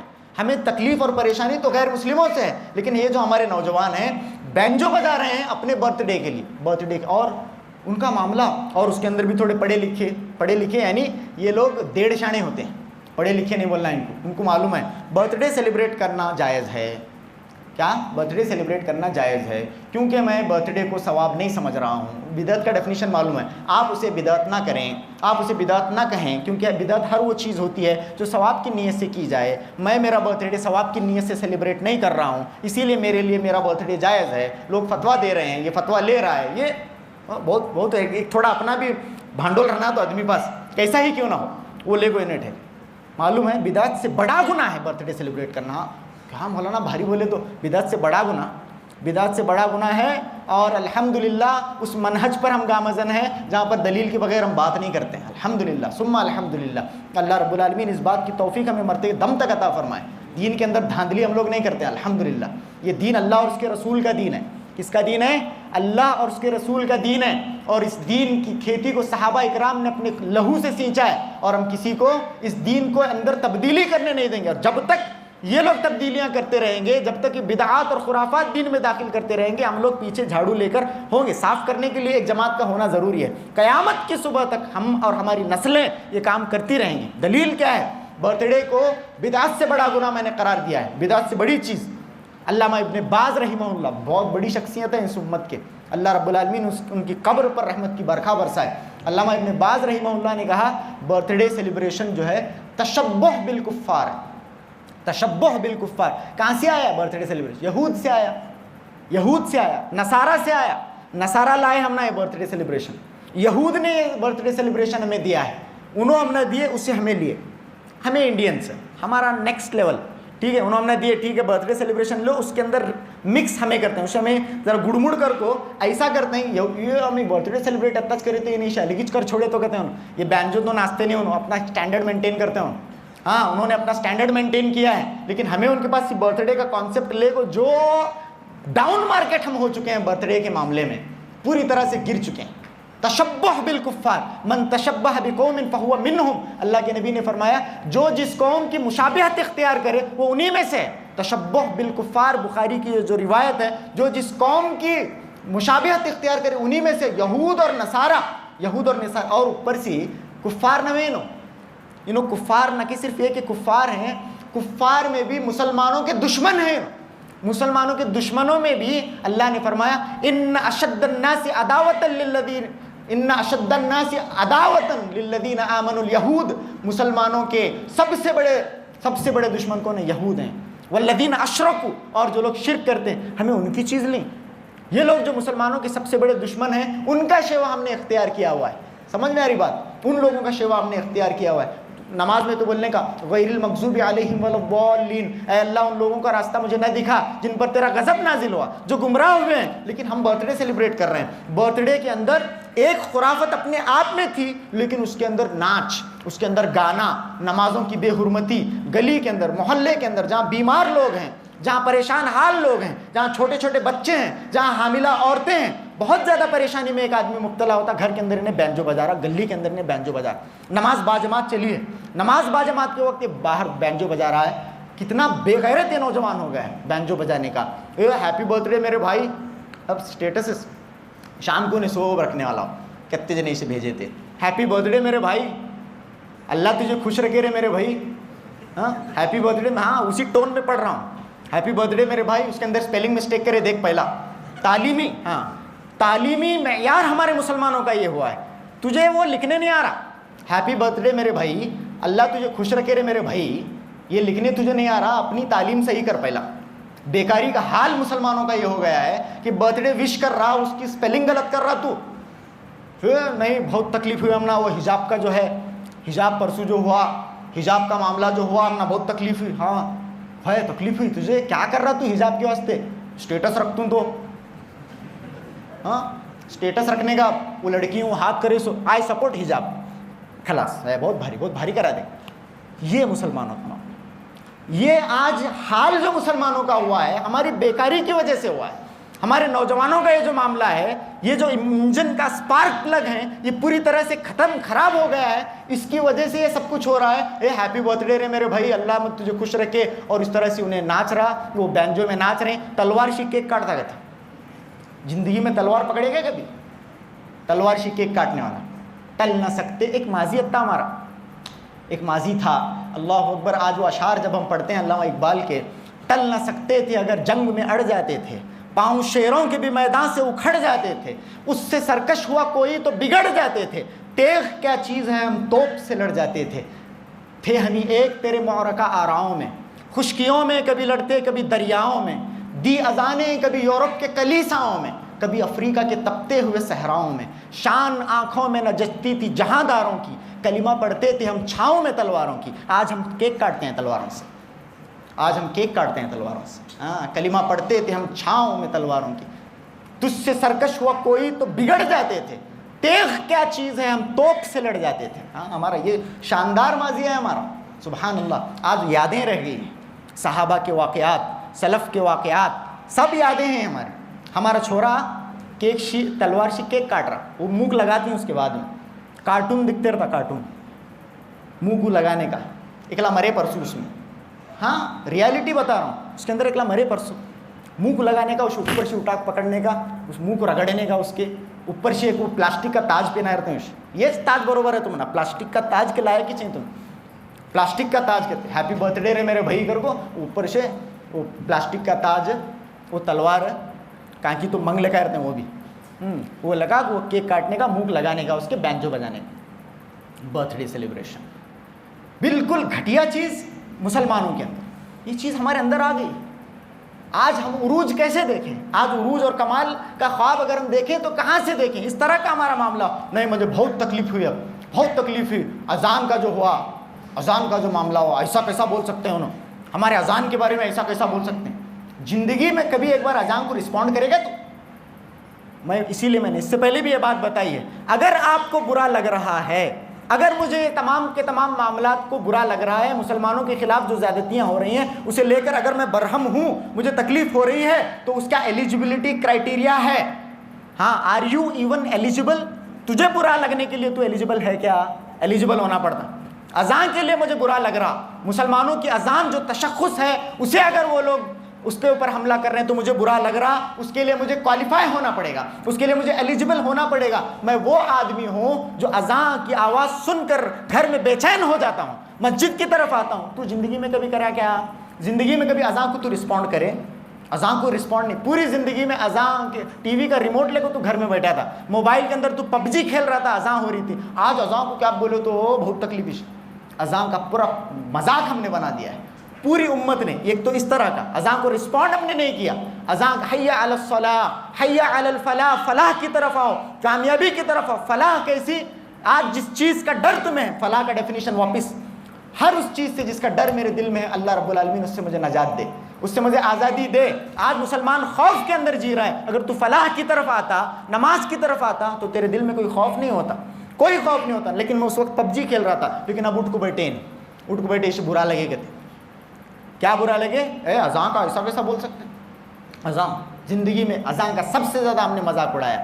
اچھا، اس کے اندر ایک طرف وہ لوگ ہیں جو نماز کا مذاق اڑا رہے ہیں، اذان کا مذاق، اس طرف دیکھیے، یاد رکھیں، یہ میرا سٹیٹمنٹ یاد رکھیں، جہاں جہاں بھی آج کفار مسلمانوں کو حملہ کر رہے ہیں، جس ایریا میں مسلمانوں کو آج ٹارگٹ کیا جا رہا ہے، اس کے اندر ٹارگٹ کرنے کا موقع ہم نے انہیں دیا ہے۔ ہمارے اذان دینے والے کیسے ہی بولو مجھے، مساجد کے اندر جن کی تقرری اذان دینے کے لیے ہوتی ہے، ایسی اذان دیتے ہیں اللہ اکبر، کان میں سے کھونا، اللہ اکبر اشہد ان لا الہ الا اللہ بولنے نہیں آتا اسے۔ ایسے آدمی، ایسا ایک انسان ہمارا مؤذن ہے، اس کے اندر لاؤڈ سپیکر فل زور ہے، فل زور۔ مسجد گلی میں 5 مسجدیں کی نہیں رہتے کہ نہیں، سب جنے کا لاؤڈ سپیکر کمپٹیشن کے اوپر زور، اور ہر اگلے کا مؤذن ایک سے برا ایک سے بڑھ کر ایک نہیں، ایک سے برا ایک، سب کا مؤذن کمپٹیشن میں ہمارے پاس مؤذنین۔ وائز قوم کی وہ پختہ خیالی نہ رہی، رہ گئی رسم اذاں روح بلالی نہ رہی، فلسفہ رہ گیا تلقین غزالی نہ رہی، برق طبعی نہ رہی، شعلہ مقالی نہ رہی۔ یہ ہمارا معاملہ، ایسے لوگ ہماری اذان دیتے ہیں، اور اس طرح سے اذان، اور اوپر سے لاؤڈ سپیکر زور سے، یہ ہم نے جو بہت زیادہ ساؤنڈ اس کا، اوپر سے غیر مسلموں کا محلہ ہے۔ آپ نے اب تک اپنے اخلاق سے ان کو کنونس نہیں کیا ہے، اپنے اخلاق کا لوہا منوایا نہیں ہے، وہ کیوں کر اس طرح سے برداشت کریں؟ اتنا زیادہ ساؤنڈ، ٹھیک ہے ساؤنڈ ہونا چاہیے، لیکن اس کی اپنی ایک مقدار ہو۔ ہم نے دیکھا ایک علاقے میں نے خود اپنی آنکھوں سے دیکھا ہے، ایک علاقہ ہے، چوپیر پور ہاسپٹلس ہیں، غیر مسلموں کے ہاسپٹلس۔ ایک آدمی ہاسپٹل میں کس طرح پریشان ہوتا ہے آپ کو معلوم؟ کتنا پریشان ایک آدمی ہاسپٹل. یہ کووڈ کا پیریڈ ہے, چوپیر پورا ہاسپٹلس ہیں, بیچ میں ہماری ایک مسجد ہے, بیچ میں ایک مسجد ہے, مسجد میں نماز بھی نہیں ہو رہی, ویسی مسجد ہے, فل لاؤڈ سپیکر کا ساؤنڈ میکزیمم, بیس میکزیمم, اور اس کی اذان بالکل نہیں آنے کا میکزیمم. سمجھ میں آ رہی, اذان آتی نہیں. ایک بہترین آواز میں, بہترین انداز میں, بہترین مخارج کے ساتھ مکے اور مدینے کی طرح اگر یہ اذان دیتے تو ایک بات بھی ہوتی. آج ہم غیر مسلموں کے لیے اس طرح سے یہ موقع دیکھ رہے تھے. ہاں, ان کا ٹرن آنے کا وہ لوگ موقع دیکھ رہے تھے. اب ان کا ٹرن آیا ہے, آپ کیا ایکسپیکٹ کریں گے؟ وہ آپ کو گلے میں ہار پائیں گے؟ کیا ایکسپیکٹ کریں گے ان سے؟ اذان کا معاملہ ہمارا یہ ہوا ہے, زندگی میں کبھی ہم نے اذان کو رسپونڈ نہیں کیا, لیکن آج ہمارا نوجوان اذان کے معاملے میں بڑا پریشان ہے. اذان ایسا کیسا, ہر چیز. اور کرنے کا کیا؟ یہ سارے کے سارے معاملات کو لے کو میں کرنے کا کیا ہے؟ All I can do is I can update my status. ٹھیک ہے, میں میرا اسٹیٹس اپڈیٹ کروں گا. نہیں, مسلمانوں کو بیک ٹو بیسکس آنا پڑے گا, بیک ٹو بیسکس. اور یہ جو معاملہ ہے پورے کا پورا, یہ جو سچویشن ہے, ایسے میں تھوڑے دینا کا الگ ہی چلے رہتا. نہیں چھوڑنے کا. اب ہاں نو ایسا کرے تو ہمیں ایسا, اس طرح سے ہمیں ایسا. کیا کرتا ہوا تو؟ ہاں کیا کرتا؟ ہمیں وہ تو واقعات سنے رہتا تو جمعہ کے خطبے میں, وہ واقعہ جنگ بدر کا واقعہ, جنگ احد کا واقعہ, جنگ خندق کا واقعہ, میدان حنین کا واقعہ, حضرت عمر کا پورا دور, ایسا صلاح الدین ایوبی کے قصے, حضرت عمر کا دور, صحابہ کا دور. ہمیں چھوڑیں کیا؟ کم من فئۃ قلیلۃ غلبت فئۃ کثیرہ. کتنی چھوٹے چھوٹے لشکروں نے بڑے بڑے لشکروں کو اکھیڑ دیا ہے. ہمیں چھوڑیں گے کیا؟ یہ کیا وہ کیا, اس طرح سے. ہاں, دوپہر تک نہیں لڑ سکتا تو اس ایمان کے ساتھ یاد رکھ. ہاں, دوپہر تک ہم دشمن کے سامنے نہیں کھڑے ہو سکتے. کیا بول رہے ہیں مولانا, ہم نہ کیا کم سمجھیں گے؟ ہاں بالکل بالکل. حضرت عمر کے دور کے قصے آؤٹ آف کانٹیکسٹ تم کوٹ کر رہے ہو, تمہیں یہ حق نہیں بنتا. صحابہ اکرام کا دور ہے وہ, ان کا ایمان کا لیول ہے وہ. ہاں, حضرت ابو بکر رضی اللہ تعالیٰ عنہ کا دور ہے. لو وزن ایمان ابو بکر بایمان اہل الارض لرجحت بھی. اگر ابو بکر کے ایمان کو پوری دنیا والوں کے ایمان کے ساتھ کمپیئر کر کے تولا جائے, ابو بکر کا ایمان زیادہ ہے. اس لشکر میں ابو بکر ہیں, تیرے پاس کیا ایمان ہے؟ ہمیں ایمان یہ چھوڑنے کا کیا, یہ کیا بھڑکاؤ, اس طرح کے پامفلیٹس, اس طرح کے سٹیٹس اپڈیٹس, اس طرح کا یہ. سب سے پہلے مسلمانوں کو کیا چاہیے؟ دیکھیے, اللہ کے نبی صلی اللہ علیہ وسلم کی سنتوں میں یہ بھی سنت ہے. مکے کے 13 سال کیا ہیں؟ مکے کے 13 سال اللہ کے نبی صلی اللہ علیہ وسلم نے بیک فٹ پر, اللہ کے نبی صلی اللہ علیہ وسلم نے ریسیسو ہو کر, اللہ کے نبی صلی اللہ علیہ وسلم نے صبر کے دامن کو اپنے ہاتھوں سے جانے نہ دیا. آپ کے سامنے عمار بن یاسر اور دوسرے صحابہ اکرام کے ساتھ ظلم و زیادتی کا معاملہ ہوتا, اللہ کے نبی صلی اللہ علیہ وسلم بولتے اصبروا یا آل یاسر فإن موعدکم الجنہ. اے یاسر کے گھر والوں, صبر کرو, اللہ تعالیٰ تمہیں جنت میں داخل کرے گا, تمہارا ٹھکانہ جنت ہوگا. 13 سال اللہ کے نبی صلی اللہ علیہ وسلم نے صبر کیا ہے, برداشت کیا ہے. آج ایسا کرنے کا, ویسا کرنے کا, اس طرح سے اگر نوجوان مشتعل ہو گئے, ایک علاقے میں اس طرح کا معاملہ ہو گیا, کوئی لوگ ایک فورس ہے جو ان کے پیچھے پڑی ہوئی ہے, ان کو بھڑکا رہے ہیں, کچھ ہو گیا, چاست کم کچھ معاملہ ہو گیا, بیجاپور کے اندر اگر کچھ ہو گیا, باقی کی دنیا کے دوسرے, ہندوستان کے دوسرے مسلمانوں کو اس سے فرق نہیں پڑے گا, بیجاپور کے مسلمانوں کو اس سے فرق پڑے گا. مسلمانوں کے اندر, مسلمان بیجاپور کے نوجوان جیلوں کے اندر چلے جائیں گے, ان کے بچوں کے مسئلے ہوں گے, ان کی بیویوں کا کوئی پرسان حال نہیں ہوگا. صبر کو لازم پکڑیں. اور back to basics, again back to basics. ہاں, نمازوں کی پابندی, نمازوں کی یاد رکھیں. جو بھیڑ آج نظر آ رہی ہے, جو جمعہ کے خطبوں کے اندر جو بھیڑ ہوتی ہے, جس دن فجر کی نماز کے اندر یہ بھیڑ ہوگی, مسلمانوں کے مسئلے حل. جی ہاں, جس دن فجر کی نماز میں یہ بھیڑ ہوگی, مسلمانوں کے تمام مسئلے حل. یہ کرنے ریڈی نہیں. فجر کی نماز کا نہیں, کس قدر تم پہ گراں یہ صبح کی بیداری ہے, ہم سے کب پیار ہے, ہاں نیند تمہیں پیاری ہے, یہ صبح آپ نہیں میں اسٹیٹس رکھنے والا نہیں کہ تو ایسا کیا ویسا کیا, یہ چھوڑیں گے کیا ہمیں, یہ کیا ہو کیا. فجر نماز پڑھ پہلا, ہاں فجر کی نماز پڑھ, سورہ فاتحہ درست کر تیرا پہلا پڑھ. بابا کا تو سورہ فاتحہ پڑھنے نہیں آتا, رکوع میں کیا بولنا معلوم نہیں, سجدوں میں کیا بولنا معلوم نہیں. باپ کے انتقال پر تو نماز جنازہ نہیں پڑھنے آتا تجھے. باپ اگر مر جائے تو کیا کرا پرسوں, باپ کی میت میں تو پیچھے کی صف میں کھڑا رہا, باپ کی میت میں. جنازے کی دعا آتی تجھے, جنازے کی دعا آتی, کیا معاملہ ہے ہمارا؟ کچھ بھی نہیں. پورا اس کے اندر ہم زیرو ہیں, زیرو.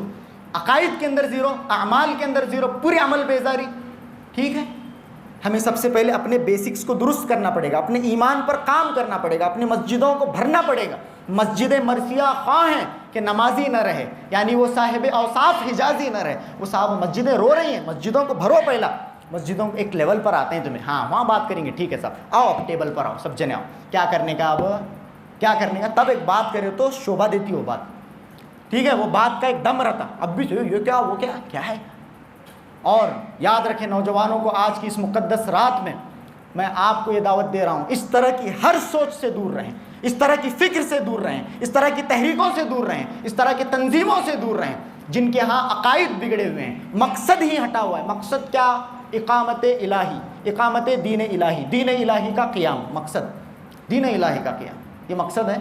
اللہ تعالیٰ نے ہمیں اس مقصد کے لیے بھیجا ہے، وما خلقت الجن والانس الا لیعبدون، ہم نے انسانوں اور جنوں کو یہ بنیادی مقصد اس لیے بھیجا ہے کہ وہ زمین پر میری عبادت کریں، اس عبادت کی طرف لوگوں کو بلاؤ۔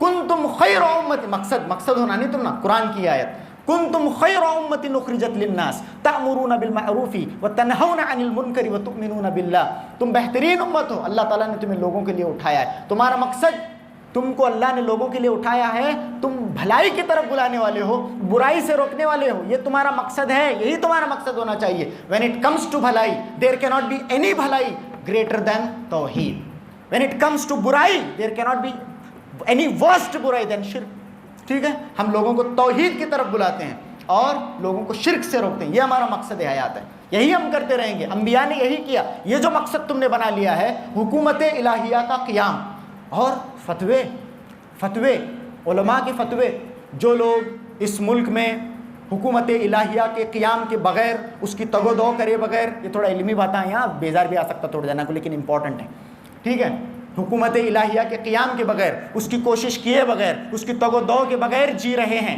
ان کا کھانا حرام، ان کا پینا حرام، ان کے اولاد کے مستقبل کا وہ جو سوچ رہے ہیں وہ سوچ حرام، وہ جو بھی کر رہے ہیں حرام۔ سب سے پہلے حکومت الہیہ کا قیام، ان کا مطلب سب سے پہلے حکومتوں کے ساتھ بھیڑ جاؤ، حکومتوں کے ساتھ بھیڑ جاؤ، حکومتوں کے ساتھ ٹکراؤ، حکومتوں کے ساتھ بھیڑ جاؤ، یہ سارے معاملے۔ اور ہمارا نوجوان کیا بتو، میں اہل حدیث، میں سلفی، اسٹیٹس اس کا رکھ ان کا، دیکھیے علماء کی ہم قدر کرتے ہیں، علماء کی قدر کرتے ہیں، ان کے خدمات کی ہم قدر کرتے ہیں، لیکن جہاں پر کسی عالم سے غلطی ہوئی ہے وہ غلطی ہے، وہ غلطی ہے، کسی عالم سے اگر غلطی ہوئی ہے تو اس طرح سے جھونکا جا رہا ہے، یہ اہل حدیث کہلانے والے لوگ، سلفی کہلانے والے لوگ، لیکن سٹیٹس اس طرح کے غیر منہجیوں کا رکھتے ہیں، غیر منہجی عالم، بہت عزت ان کی ہم کرتے ہیں صاحب، ٹھیک ہے، اللہ رب العالمین ان کے خطاؤں کو، ان کی لغزشوں کو دور کر کے انہیں جنت الفردوس میں داخل کرے، بہت اچھی بات ہے، بہت بڑے عالم، لیکن جہاں ان کی غلطی ہے، جہاں پر ان کی اس طرح کے فتاوا ہیں، جہاں پر انہوں نے یہ کہا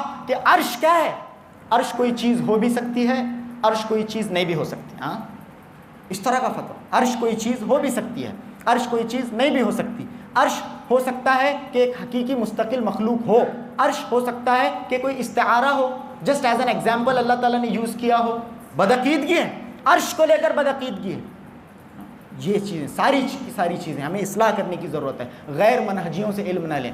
جتنے لوگ بیٹھے ہیں میں آپ کو دین کے اصل کی طرف بلا رہا ہوں، دین کی اس منہج کو اپنائیں، اس منہج کو اپنائیں، برا لگ سکتا بہت سارے لوگوں کو، کیا اس طرح سے، جی ہاں، اپنے بھی خفا مجھ سے ہیں بیگانے بھی ناخوش، میں زہر حلاہل کو کبھی کہہ نہ سکا قند، میں زہر حلاہل کو کبھی کہہ نہ سکا قند، ہم زہر کو حلوہ نہیں کہتے، زہر کو زہر ہی کہا جائے گا، حلوے کو حلوہ ہی کہا جائے گا، زہر کو ہم حلوہ نہیں کہتے ہیں۔ آپ کو منہج محدثین کی طرف بلایا جا رہا ہے، اس منہج کو، اسلام ان اٹس پیورسٹ فارم، جی ہاں، اسلام ان اٹس ریئل سینس، اسلام ان اٹس پیورسٹ فارم، یعنی کھرا سونا۔ آپ کو اپنے آپ کو یہ کیوں کہتے ہیں، آپ اپنا نام یہ کیوں رکھتے ہیں، آپ اپنا یہ نام کیوں رکھتے ہیں، ہم مسلمان ہیں؟ کیا امام بخاری کو معلوم نہیں تھا کہ وہ مسلمان ہیں؟ کیا امام احمد بن حنبل کو معلوم نہیں تھا کہ وہ مسلمان ہیں؟ کیا امام علی بن مدینی کو معلوم نہیں تھا کہ وہ مسلمان ہیں؟ کیا امام ابن تیمیہ کو معلوم نہیں تھا کہ وہ مسلمان ہیں؟ کیا صالح فوزان کو حفظہ اللہ ان کو معلوم نہیں ہے کہ وہ مسلمان ہیں؟ کیا شیخ شریم اور سدیس کو معلوم نہیں ہے کہ وہ مسلمان ہیں؟ کیا شیخ سلیمان رحیلی کو معلوم نہیں ہے کہ وہ مسلمان ہیں؟ ہاں، شیخ ابن باز کو معلوم نہیں تھا وہ مسلمان ہیں؟ شیخ ابن عثیمین کو معلوم نہیں تھا وہ مسلمان تھے؟ وہ اپنے آپ کو اصحاب الحدیث کیوں کہتے ہیں؟ پھر اہل الحدیث کیوں کہتے ہیں؟ سونا، سب سونا تو 18 کیرٹ رہا تو بھی گولڈ لیچے، 20 کیرٹ رہا تو بھی گولڈ لیچے، 22 کیرٹ رہا تو بھی گولڈ لیچے، پتل رہا تو بھی ایکلا گولڈ لیچ بول سکتا، 24 کیرٹ گولڈ رہا تو بھی، یہ نامہ ہی نہیں اس کے، ہاں، آپ کو جعلی کوئی سونا نہ دے دے، منہ پہ مارتے ہیں اگر اس طرح کا پرانا سونا اور ایسا سونا جس کی کوئی کوالٹی نہیں ہے. آج کل آپ سونے کے بازاروں کو جاتے ہیں, معلوم ہے یہ سونا ہے, کیا تو بول دیا انہیں تم نے, اس کے اندر دیکھو یہ الوائے, اس کے اندر اتنا آئرن مکس ہے, اس کے اندر اتنی امپیورٹیز ہے, یہ سونا نہیں, لیکن انہوں نے سونا بول کے بیچے. باقاعدہ آپ کے پاس سونے کی قیمت کے اس نے پیسے لیے ہیں, تو سونا نہیں ہو, اس کی کوئی قیمت آپ کو نہیں ملے گی جب تک کہ آپ 100% پیور گولڈ نہیں لیتے. 100% پیور گولڈ کے لیے 24 کیرٹ گولڈ یا پھر اس طرح کی کوئی نام ہے, اس کا نام رہنا پڑتا ہے. یہ 100% پیور گولڈ ہے. یہ جمعیت, یہ مسلک, یہ سلفیت, جی ہاں, اور میں جب یہ بول رہا ہوں پورے یقین کے ساتھ, پورے اعتماد کے ساتھ, علی وجہ البصیرہ 100% اور 24 کیرٹ گولڈ ہے. اس کی طرف آنے کی ضرورت ہے. کسے دیکھنا, آپ کسے دیکھنا, کون ہے ایگزمپلری مسلم, کون ہے آج دنیا میں؟ کوئی ایگزمپلری مسلم نہیں.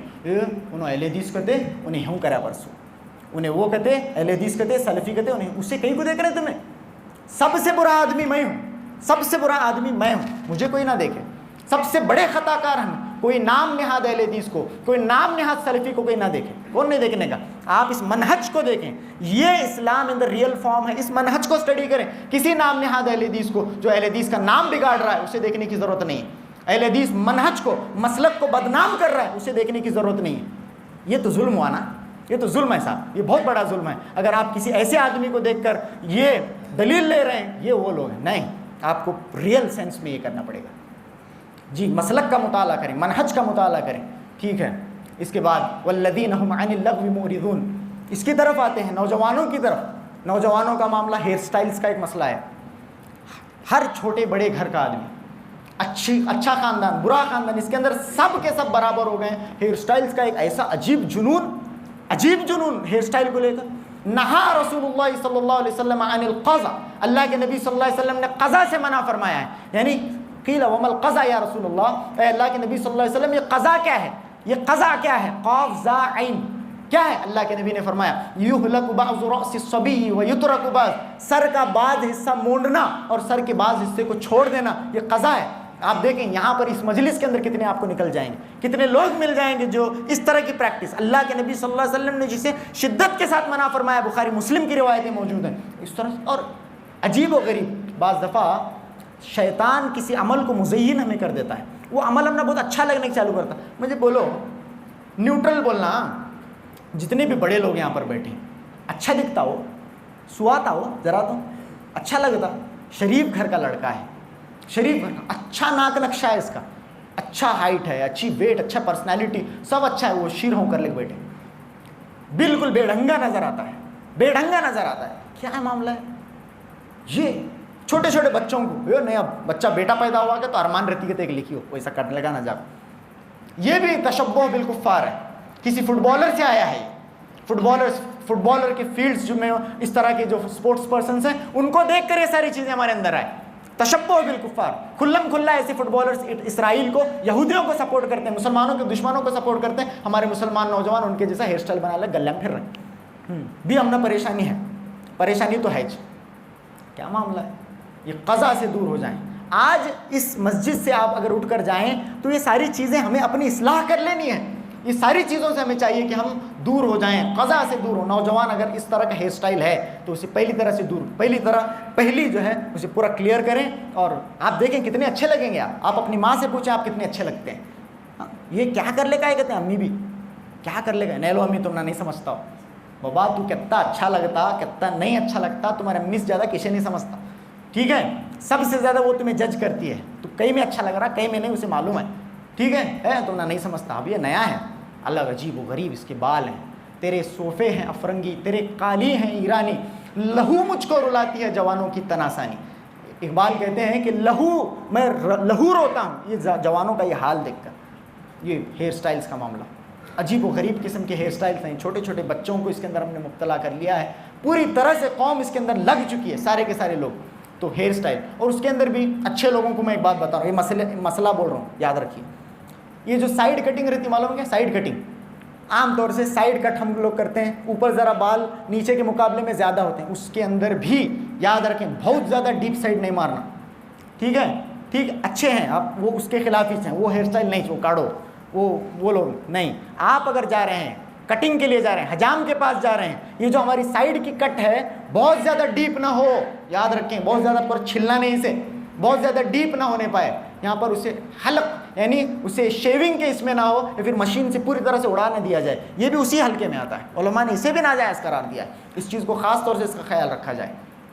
تو یہ کٹنگ کا معاملہ، نوجوانوں کا پورا یہ بگاڑ۔ اب حجاب کا معاملہ، ہماری نوجوان بہنوں کا معاملہ، حجاب کو لے کر بڑے ہم لوگ برہم ہوئے، بہت تکلیف ہمیں حجاب کے معاملے میں ہوئی کہ نہیں؟ بہت زیادہ تکلیف ہوئی۔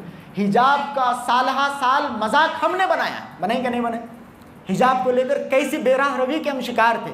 حجاب حجاب حجاب کا تو وہ اسکارف ایک سمجھ لے بیٹھے ہوئے، اسکارف رہتے نیچے کپڑے کیسے کی نہیں رہتے، کہ برقع کتنا بھی فٹنگ ہو کوئی پرابلم نہیں، اسکارف رہنا ہے، اس کو حجاب ہے، اسکارف رہنا وہ حجاب ہے، وہ رہنا ہو ٹھیک ہے۔ اسکارف بھی کیسا کہ نہیں رہتا کہ نہیں، اس کی طرف آ رہا ہوں لیکن نیچے ٹی شرٹ ہے، فٹنگ ٹی شرٹ ہے، نو پرابلم۔ حجاب ہے تو اوپر حجاب ہے بابا، اوپر دیکھیں نہیں حجاب ہے، جینس ہے فٹنگ۔ یہ ہائر اسٹڈیز پروفیشنل کورسز کے مسلمان لڑکیوں کا حال، پروفیشنل کورسز کے اندر جیسے ہی ذرا ہائی فائی ہوتے ہیں تو ذرا مذاق، ہائی فائی ذرا اسٹینڈرڈ، باقی والے ذرا ان کو اسٹینڈرڈ نہیں دکھتے رہتے، آؤٹ ڈیٹڈ لوگ، ٹھیک ہے۔ ہمیں ماڈرنائزڈ سوسائٹی، ہائی پروفائل سوسائٹی کا اب حصہ بن چکے ہیں، یہ سب چلتا۔ وہ حجاب کر کو وہ بالکل برائے نام وہ ایک چیز اسکارف کا نام دیے وہ حجاب کہتے، باقی کا اس کا ٹی شرٹ، اس کے جینس اور دوسرے ڈریسز، اور برقع بے حیائی کا سبب بن گیا ہے۔ اس کی فٹنگ دیکھو، اس کا رنگ دیکھو، اس کی چمک دیکھو، اس کی دمک دیکھو۔ برقعے نے اپنا مقصود کھو کر کئی سال ہو چکے ہیں، لیکن ہم نے اب بھی برا لگ رہا، اب بھی ہم نے برا لگا، ایسا کیسا، لیکن ہم نے بہت سالوں سے اس برقعے کا مذاق اڑایا۔ معاشرے کے اندر بے حیائی اس قدر بڑھ گئی ہے، ہر چیز میں ہمارے نوجوان لڑکوں کا معاملہ، جنسی بے راہ روی کا معاملہ اس طرح سے ہے۔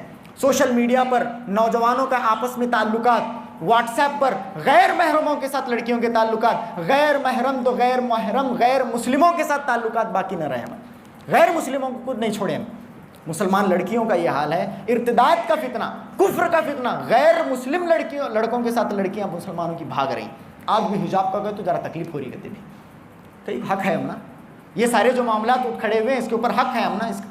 اگر وہ دور ہوا، اگر وہ دور رہتا صحابیات کا، ہماری ماں عائشہ صدیقہ رضی اللہ تعالیٰ عنہ کا، ام سلمہ اور خدیجہ کا دور ہوتا، وہاں اس طرح کی بے حیائی تھی۔ یہ ابھی پردے کی آیتیں نازل نہیں ہوئی تب بھی اس وہاں پر حیا کا معاملہ تھا، بے حیائی۔ زمانہ آیا ہے بے حجابی کا، عام دیدار یار ہوگا، سکوت تھا پردے دار جس کا وہ راز اب آشکار ہوگا، سکوت تھا پردے دار جس کا وہ راز اب آشکار ہوگا۔ ہاں، ایجوکیشن کے نام پر، ایجوکیشن کے ہم اگینسٹ نہیں ہیں، لیکن میک شور کہ وہ ایجوکیشن آپ کو الحاد کی طرف، خوش تو ہم بھی ہیں جوانوں کی ترقی سے، بہت لبے خنداں سے نکل جاتی ہے فریاد بھی ساتھ، سوچا تھا کہ لائے گی فراغت تعلیم، کیا پتا تھا کہ چلا آئے گا الحاد بھی ساتھ۔ تعلیم کے راستے سے الحاد چلا آ رہا ہے، کفر چلا آ رہا ہے، بے حیائی چلی آ رہی ہے۔ حامدہ چمکی نہ تھی انگلش سے جب بیگانہ تھی، جب تک انگلش نہیں آتی تھی، جب تک تعلیم یافتہ نہیں تھی، اپنے گھر میں رہتی تھی، عزت کے ساتھ وقار کے ساتھ رہتی تھی، پردے کو اس نے اپنایا ہوا تھا۔ حامدہ چمکی نہ تھی انگلش سے جب بیگانہ تھی، اب وہ شمع بزم ہے، پہلے چراغ خانہ تھی، اب وہ محفل کی شمع بن گئی ہے، پہلے چراغ خانہ تھی۔ ہمیں چاہیے کہ ہم اپنے بیسکس کو واپس آ جائیں۔ یہ جو پردے کا معاملہ، حجاب کا معاملہ، بے ڈھنگے طرح کے اسکارف، بے ڈھنگے برقعے، اللہ کے نبی صلی اللہ علیہ وسلم نے کتنے پہلے 1400 سال پہلے اللہ کے نبی صلی اللہ علیہ وسلم نے اس دور کی طرف اللہ کے نبی نے اشارہ کرتے ہوئے کہا، ایک دور آئے گا، دو گروہ ہوں گے، جہنمیوں کے دو گروہ، اس میں ایک کا تذکرہ میں آپ کے سامنے کرتا ہوں، لا یجدن ریحہا و ریحہا یوجد من مسیرتی کذا و کذا، جنت کی خوشبو یہ نہیں پا سکیں گی، جنت کی خوشبو نہیں پائیں گی، جبکہ جنت کی خوشبو 40 سال کی مسافت سے پائی جا سکتی ہے۔ میں یہاں ہوں، جنت یہاں سے 40 سال کی مسافت پر ہے، تیز گھڑ سوار کی مسافت پر، مجھے یہاں خوشبو لگتی ہے اس کی۔ یہ اتنی بدنصیب عورتیں ہوں گی جو 40 سال کی مسافت سے بھی دور رہیں گی جنت، اتنا اللہ تعالیٰ نہ کہ صرف یہ کہ انہیں جنت سے دور کرے گا، جنت کی خوشبو سے بھی اللہ انہیں محروم رکھے گا۔ کون ہے یہ عورتیں؟ نساء کاسیات عاریات مائلات ممیلات رؤوسہن کاسنمۃ البخت لا یجدن ریحہا وریحہا یوجد من مسیرۃ کذا و کذا، ایسی عورتیں جو کپڑے پہننے کے باوجود ننگی ہوں گی۔ ہاں، ٹرانسپیرنٹ کپڑے، فٹنگ کپڑے پہننے کے باوجود برہنہ عورتیں۔ نساء کاسیات عاریات، کپڑے پہننے کے باوجود ننگی، مائلات ممیلات، دوسروں کو اپنی طرف اٹریکٹ کرنے والی لڑکیاں، دوسروں کی طرف اٹریکٹ ہونے والی عورت، اپنے آپ کو دوسروں کو اپنی طرف مائل کرنے والی، مائلات ممیلات، رؤوسہن کاسنمۃ البخت، ان کے سر اونٹوں کی کوہان کے مانند ہوں گے. وہ اسکارف کہتے ہو، افغانی سٹائل کہتے اسکارف، عجیب اسکارف، اوپر سے یوں اٹیرتا ہو، عجیب ایرانی، تورانی، افغانی، ترکی سٹائل، عجیب و غریب قسم کے اسکارف مارکیٹ کے اندر ہیں، وہ انہیں پہنے. اتنا بے ڈھنگا اسکارف ہوتا ہے. میں کہوں اللہ کے نبی کے اس حدیث کے مصداق سر کی سطح پر یاد رکھیں، عورت کا جو سر ہوتا ہے، عورت کی سر کی جو سطح ہے بالکل پلین ہو، عورت کا سر اپنی گولائی لیے ہو، کوئی چیز عورت کے سر سے ابھری ہوئی نہ ہو، کوئی سرفیس سے ابھری ہوئی کوئی چیز نہ ہو، یہ حرام ہے. عورت کو اس طرح سے بال باندھنے کی اجازت نہیں ہے، جسے ہم چونڈا کہتے ہیں، اس طرح کا بال باندھنے کی اجازت نہیں ہے. ایسے پھول لگانے کی اجازت نہیں ہے جو سر کی سطح سے ابھر جائیں. ایسا اسکارف پہننے کی بھی اجازت نہیں ہے، ایسا حجاب کرنے کی بھی اجازت نہیں ہے جو سر کی سطح سے ابھر جائے. ایسے اسکارف ہیں کہ نہیں مارکیٹ کے اندر، ایسے اسکارف، عجیب و غریب اسکارف. نساء کاسیات عاریات مائلات ممیلات رؤوسہن کاسنمۃ البخت. اللہ کے نبی نے ایک اور حدیث میں فرمایا لعن اللہ الواشمات والمستوشمات والنامصات والمتنمصات والمتفلجات للحسن المغیرات خلق اللہ. اللہ کی ایسی عورتوں کے اوپر لعنت ہو جو ٹیٹو بنواتی ہیں، ٹیٹو گودا گدواتی ہیں. ایسی عورتوں کے اوپر اللہ کی لعنت ہے جو اپنے چہرے کے بالوں کو اکھڑواتی ہیں. یہ ہمارے لیے بہت زیادہ ریلیونٹ ہے، اس حدیث سے مستدل میں رہے. یہ متفلجات، متنمصات، اللہ رب العالمین، اللہ کے نبی نے فرمایا کہ اللہ کی ایسی عورت کے اوپر لعنت ہو جو اپنے چہرے کے بالوں کو اکھاڑتی ہے. بیوٹی پارلر کا کلچر عام ہے، مسلمان عورتیں بھی بیوٹی پارلر کو جا رہی ہیں. بیوٹی تھیراپی، بیوٹی پارلر تو تیرا اپنا گھر تھا جہاں تو 5 وقت کی نماز پڑھ کے پردے کا اہتمام کرتی. اس سے بڑھ کر بیوٹی پارلر کیا ہوتا بولو مجھے؟ اس سے بڑھ کر خوبصورتی کس چیز کے اندر ہے؟ کس چیز کے اندر ایک مسلمان عورت کی حیا ہے؟ تیرا گھر تیرا بیوٹی پارلر تھا.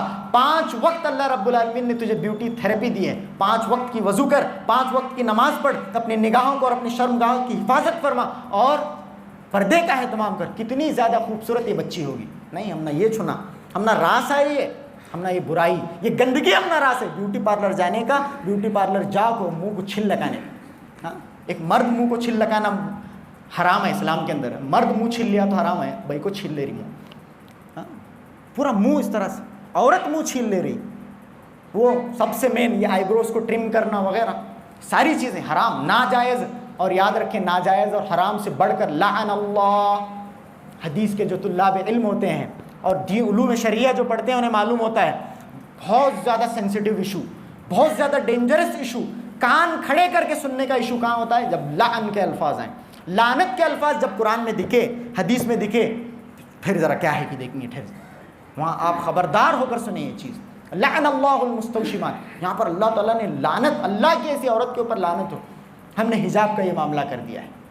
آج ہمیں غیروں سے شکایتیں ہیں، حجاب کا معاملہ، شادی بیاہ کا معاملہ. شادی بیاہ کا ایک معاملہ ایسا ہے، فضول خرچی کا معاملہ. یہ ایک ایسا حمام ہے جہاں سب ننگے ہیں، سب ننگے، سب کے سب. اللہ رب العالمین ہمیں توبہ نصیب ہمیں اللہ رب العالمین فرمائے. سب لوگ مسلمان اکنامکلی بیکورڈ، 1 کروڑ روپے مسلمان آج اپنے بیٹی کی شادی کے اوپر خرچ کر رہا ہے. بتائیے 1 کروڑ 50 لاکھ روپے. مسلمان اکنامکلی بیکورڈ نہیں ہوں گے تو کہاں ہوں گے؟ 50 لاکھ روپے تو کرے لوگاں تیرے بیٹے کی شادی سے نہ کھا کے واپس گئیں. 50 لاکھ روپے، 1 کروڑ روپے. بریانی میں نمک نہیں آتا بابا، معلوم ہے تجھے؟ 50 لاکھ روپے تو خرچ کرے بریانی میں نمک کا مت. یہ سارے بولنے والے تو لوگوں کو آپ روک سکتے ہیں. 1 کروڑ روپے خرچ کرے کر تم رحم کرتے ہیں. کس چیز کے لیے کیا؟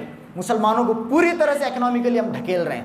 چاہیے تو یہ تھا کہ جو پیسے تو نے اپنی بیٹی اور بیٹے کے نکاح پر خرچ کیے اس سے اس کی تعلیم پر خرچ کیا ہوتا، لوگوں کی فلاح کے لیے، لوگوں کی بہبود کے لیے، معاشرے کے تنگ دستوں کے لیے، ان کی تہی کے لیے کیا ہوتا. نہیں، وہ your name is in our heart. Card چھاپے گئے تھے your name is in our heart. وہ ایک ٹرینڈ ہے، وہ عجیب ٹرینڈ ہے. وہ نام لکھو بابا، جسے پیغام پہنچا رہے ہو نام لکھو اس کا. یہ your name is in our heart کہاں کا ٹرینڈ ہے؟ ڈاٹر آف، ہماری مائیں، ہماری امہات المومنین، ان کے نام تو احادیث کی کتاب میں ہوں. ان عائشہ رضی اللہ تعالی عنہا قالت، ان ام سلمہ رضی اللہ تعالی عنہا قالت، ان حفصہ رضی اللہ تعالی عنہا قالت. ان کے نام حدیث کی کتاب میں رندے، لیکن میری بیٹی کا نام معلوم نہیں ہونا کسی بھی. ڈاٹر آف یہ جائز، یہ کرے تو جائز ہے. حرام کا فتویٰ نہیں ہے اس کے اوپر، جائز ہے. لیکن آپ کی بیٹی ایک پوتر رشتے میں، ایک مقدس ترین رشتے میں بندھنے جا رہی ہے. بہت بڑی بات ہے، بہت خوشی کی بات ہے، وہاں اس کا نام لکھو، معلوم ہو کہ میری بیٹی نکاح کے بندھن میں بندھنے جا رہی ہے، مقدس ترین رشتے میں جا رہی ہے۔ عجیب و غریب نکاح جب آتا ہے، خرافات، سارے خرافات اس کے اندر شامل، عجیب و غریب کانسیپٹس ہمارے معاشرے کے اندر آ گئے۔ اللہ رب العالمین ہماری حفاظت فرمائے۔ تو خیر بات لمبی، والذین هم عن اللغو معرضون، چاہیے کہ ہم لغو سے اعراض کریں، بیکار باتوں سے اعراض کریں، فضول باتیں۔ چار لوگ بیٹھے ہیں، فضول، وقت ہو رہا ہے، میں بات کو یہاں پر سمیٹنے والا ہوں انشاءاللہ۔ وقت چار لوگ بیٹھے ہیں، فضول بات، فضول گوئی مسلمانوں کا شیوا بن گیا ہے۔ یاد رکھیں ایک بہت ہی دل دہلا لینے والی حدیث، میں نے جب اس حدیث کا مطالعہ کیا پریشان ہو گیا، پریشان۔ اللہ اکبر، ہم لوگ کیا سمجھتے ہیں، ہمارا عام طور سے ہم لوگوں کا مرض کیا ہے، میں توحید پرست، جنت ہماری ریزرو ہو چکی ہے، مرنے کی دیر ہے۔ ہاں، میں چونکہ اپنے آپ کو سلفی بولتا ہوں، میں چونکہ اپنے آپ کو اہل حدیث بولتا ہوں، ایسا ٹرین بھی کیا گیا ہے ہمارے لوگوں کو، صرف مرنے کی دیری ہے، میرے واسطے جنت پورا ریڈی ہے، سچ دھج کو میرے واسطے جنت ریڈی ہے۔ یہ حدیث سنو، یہ جو حدیث میں آپ کو بیان کر رہا ہوں، ایک صحابی رسول شہید ہو چکے ہیں، شہید، اللہ اکبر، شہید ہو چکے ہیں، اس کی لاش پڑی ہے، صحابی کی، شہید صحابی کی لاش۔ ماں اس شہید صحابی کے پاس آتی ہے، اللہ کے نبی علیہ السلام وہاں پر موجود ہیں، بیٹے کے منہ پر لہو، بیٹے کے منہ پر دھول وغیرہ ہے، ماں اپنے بیٹے کے منہ کو پوچھتی ہے، اپنے آنچل سے بیٹے کے منہ کو پوچھتی ہے اور بولتی ہے ہنیئا لک بالجنت یا بنیا، اے میرے بیٹے تجھے جنت مبارک ہو۔ ماں نے کیا کہا، اے میرے بیٹے تجھے جنت مبارک ہو۔ اللہ کے نبی صلی اللہ علیہ وسلم وہاں پر تھے، یہ سٹیٹمنٹ آپ اس حدیث اس مسجد سے لے کر جائیں، اللہ کے نبی صلی اللہ علیہ وسلم نے ما یدریک لعلہ قال ما لا یعنیہ ومنع ما لا یغنی، اے ماں محبت میں آ کر تم اپنے بیٹے کو جنت کی خوشخبری تو سنا رہی ہو، کیا پتا کہ تمہارے بیٹے نے کسی دن کوئی لا یعنی بات کی ہو، کوئی فضول بات کی ہو، ومنع ما لا یغنیہ، اور کوئی ایسی چیز دینے سے منع کیا ہو جو اگر دے دیتا تو اس کا کچھ نہیں جاتا، ایکسٹرا تھی، کسی ضرورت مند نے مانگی میں نہیں دیا، ہو سکتا ہے کہ تمہارے بیٹے نے کوئی ایسی چیز دینے سے منع کیا ہو اور کوئی ایسی بات کہی ہو جو لا یعنی ہو، بیکار، فضول بات، فضول مشغلے، فضول ہمارے پاس جہاں ہم بیٹھے ہیں، کردار کشی اس کے اندر سب سے بڑا فضول۔ یاد رکھیں آج کے اس دور کا، آج کا یہ دور ایسا آ گیا، ایک آدمی ہے زندگی بھر اس نے محنت کی، زندگی بھر محنت کی، اپنی ایجوکیشن میں محنت کی، بہت زیادہ در بدر کی ٹھوکریں وہ آدمی کھایا، دن رات ایک کر کے اس نے تعلیم حاصل کی، ایک عالم ہی ہے سمجھیے، اس نے مدارس کے اندر اتنا تعلیم حاصل کیا، بہت تکلیفیں اٹھائیں،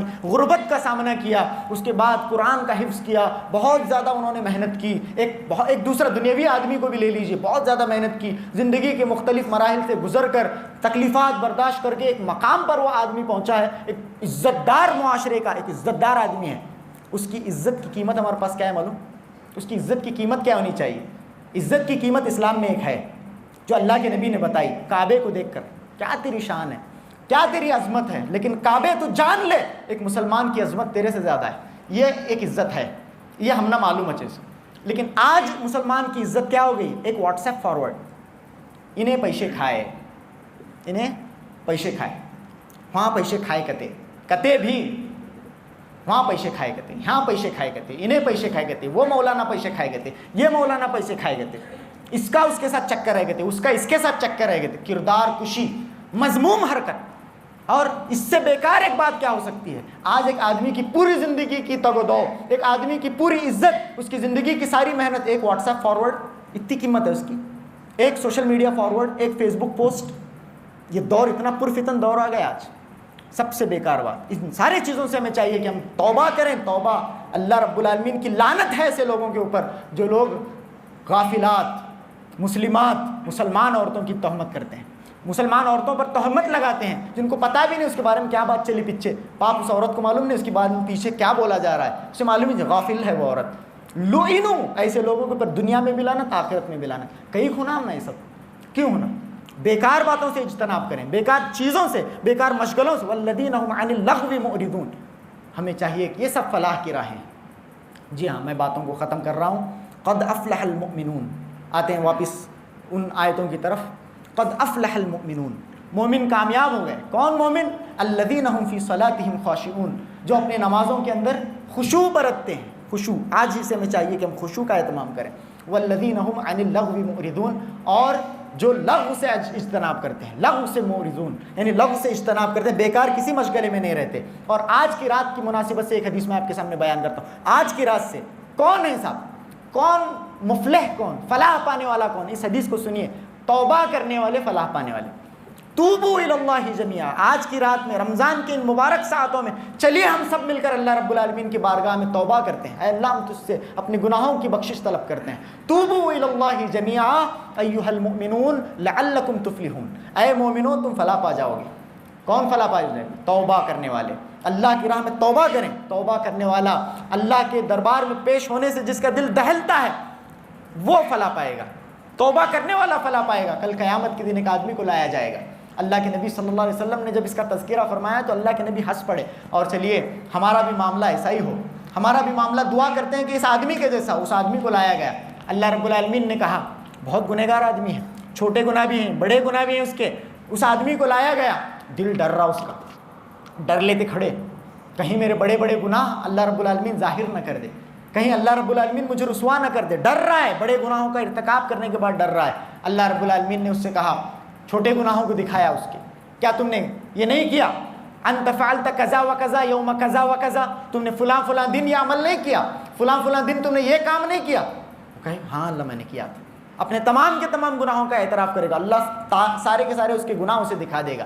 اور اللہ رب العالمین اسے کہے گا جو توبہ کرتے ہیں ان کا معاملہ یہ ہوتا ہے. اللہ نے فرمایا سورہ فرقان کی وہ آیت اور اس آیت کی تشریح میں یہ حدیث، والذین لا يدعون مع اللہ الہا آخر ولا يقتلون النفس التي حرم اللہ الا بالحق ولا يزنون ومن يفعل ذلك يلقى اثاما يضاعف له العذاب يوم القيامه ويخلد فيه مهانا الا من تاب وآمن وعمل صالحا فاولئك يبدل الله سيئاتهم حسنات. جو اللہ کے دربار میں توبہ کرتے ہیں، چاہے اس نے مرڈر کیا کیوں نہ ہو، چاہے اس نے زنا کیوں نہ کیا ہو، چاہے اس نے اللہ کی ذات میں شرک ہی کیوں نہ کیا ہو، اگر اللہ رب العالمین کے دربار میں تائب ہوتے ہیں فَأُولَٰئِكَ يُبَدِّلُ اللَّهُ سَيِّئَاتِهِمْ حَسَنَاتٍ. اللہ ایسے بندے کے نیکیوں کو، گناہوں کو نیکیوں سے بدل دے گا.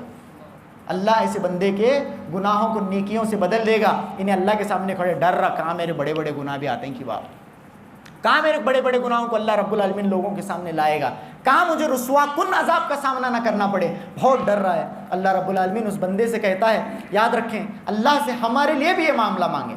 اللہ رب العالمین اس بندے سے کہتا ہے ان لک مکان کل سیئۃ حسنہ، تیرے لیے تیرے ہر گناہ کے بدلے میں نیکی دیتا ہوں، تیرے ہر گناہ کے بدلے نیکی. اللہ اکبر. اللہ کے نبی یہ حدیث بیان کر رہے ہیں. آپ صلی اللہ علیہ وسلم ہنس پڑے اس کی ایک بات پر. انہیں کیا بولتا معلوم؟ ایسا ہر گناہ کے بدلے نیکی.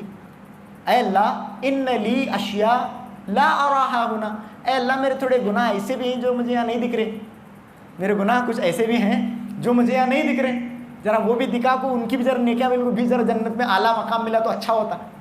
اللہ ہمارے ساتھ ایسا معاملہ فرمائے، ہمارے تمام کے تمام گناہوں کو، ہمارے سیئات کو اللہ رب العالمین نیکیوں سے بدل دے اور ہمارا حساب اللہ رب العالمین آسانی سے لے. اللہم حاسبنا حسابا یسیرا. یہ فلاح کی راہ ہے.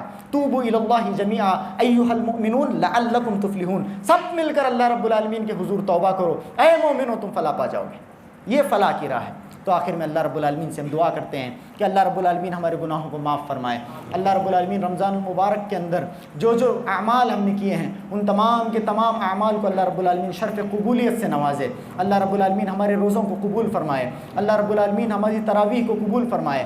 رمضان المبارک کے اندر جو جو دعائیں رب کائنات ہم نے تیرے سامنے کیے ہیں، تو نے تو کہا ہے کہ تو بندے کی دعا کو رد کرنے سے شرماتا ہے. اے اللہ ہماری تمام کی تمام دعاؤں کو قبول فرما.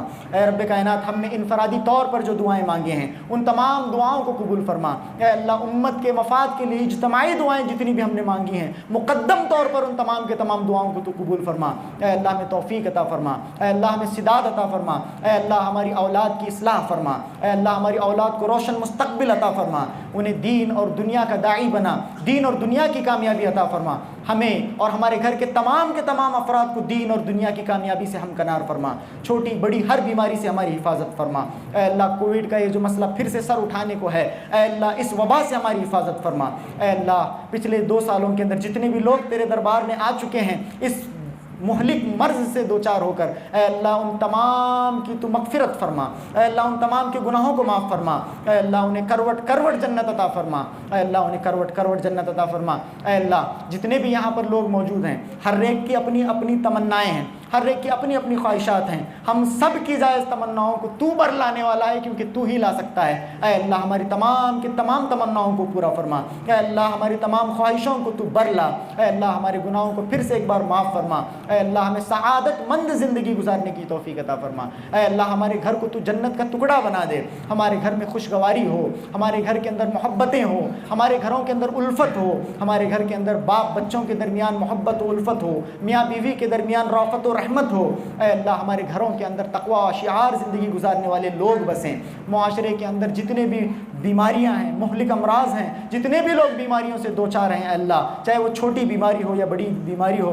تو ہی ہے جو شفا عطا کر سکتا ہے، تمام کے تمام لوگوں کو تو شفا عطا فرما۔ اور ہماری جتنی بہنیں ہیں رب کائنات، جتنے بھائی ہیں جو مناسب رشتوں کی تلاش میں ہیں رب کائنات، ان کو تو مناسب جوڑے عطا فرما، نیک اور صالح جوڑے تو انہیں عطا فرما۔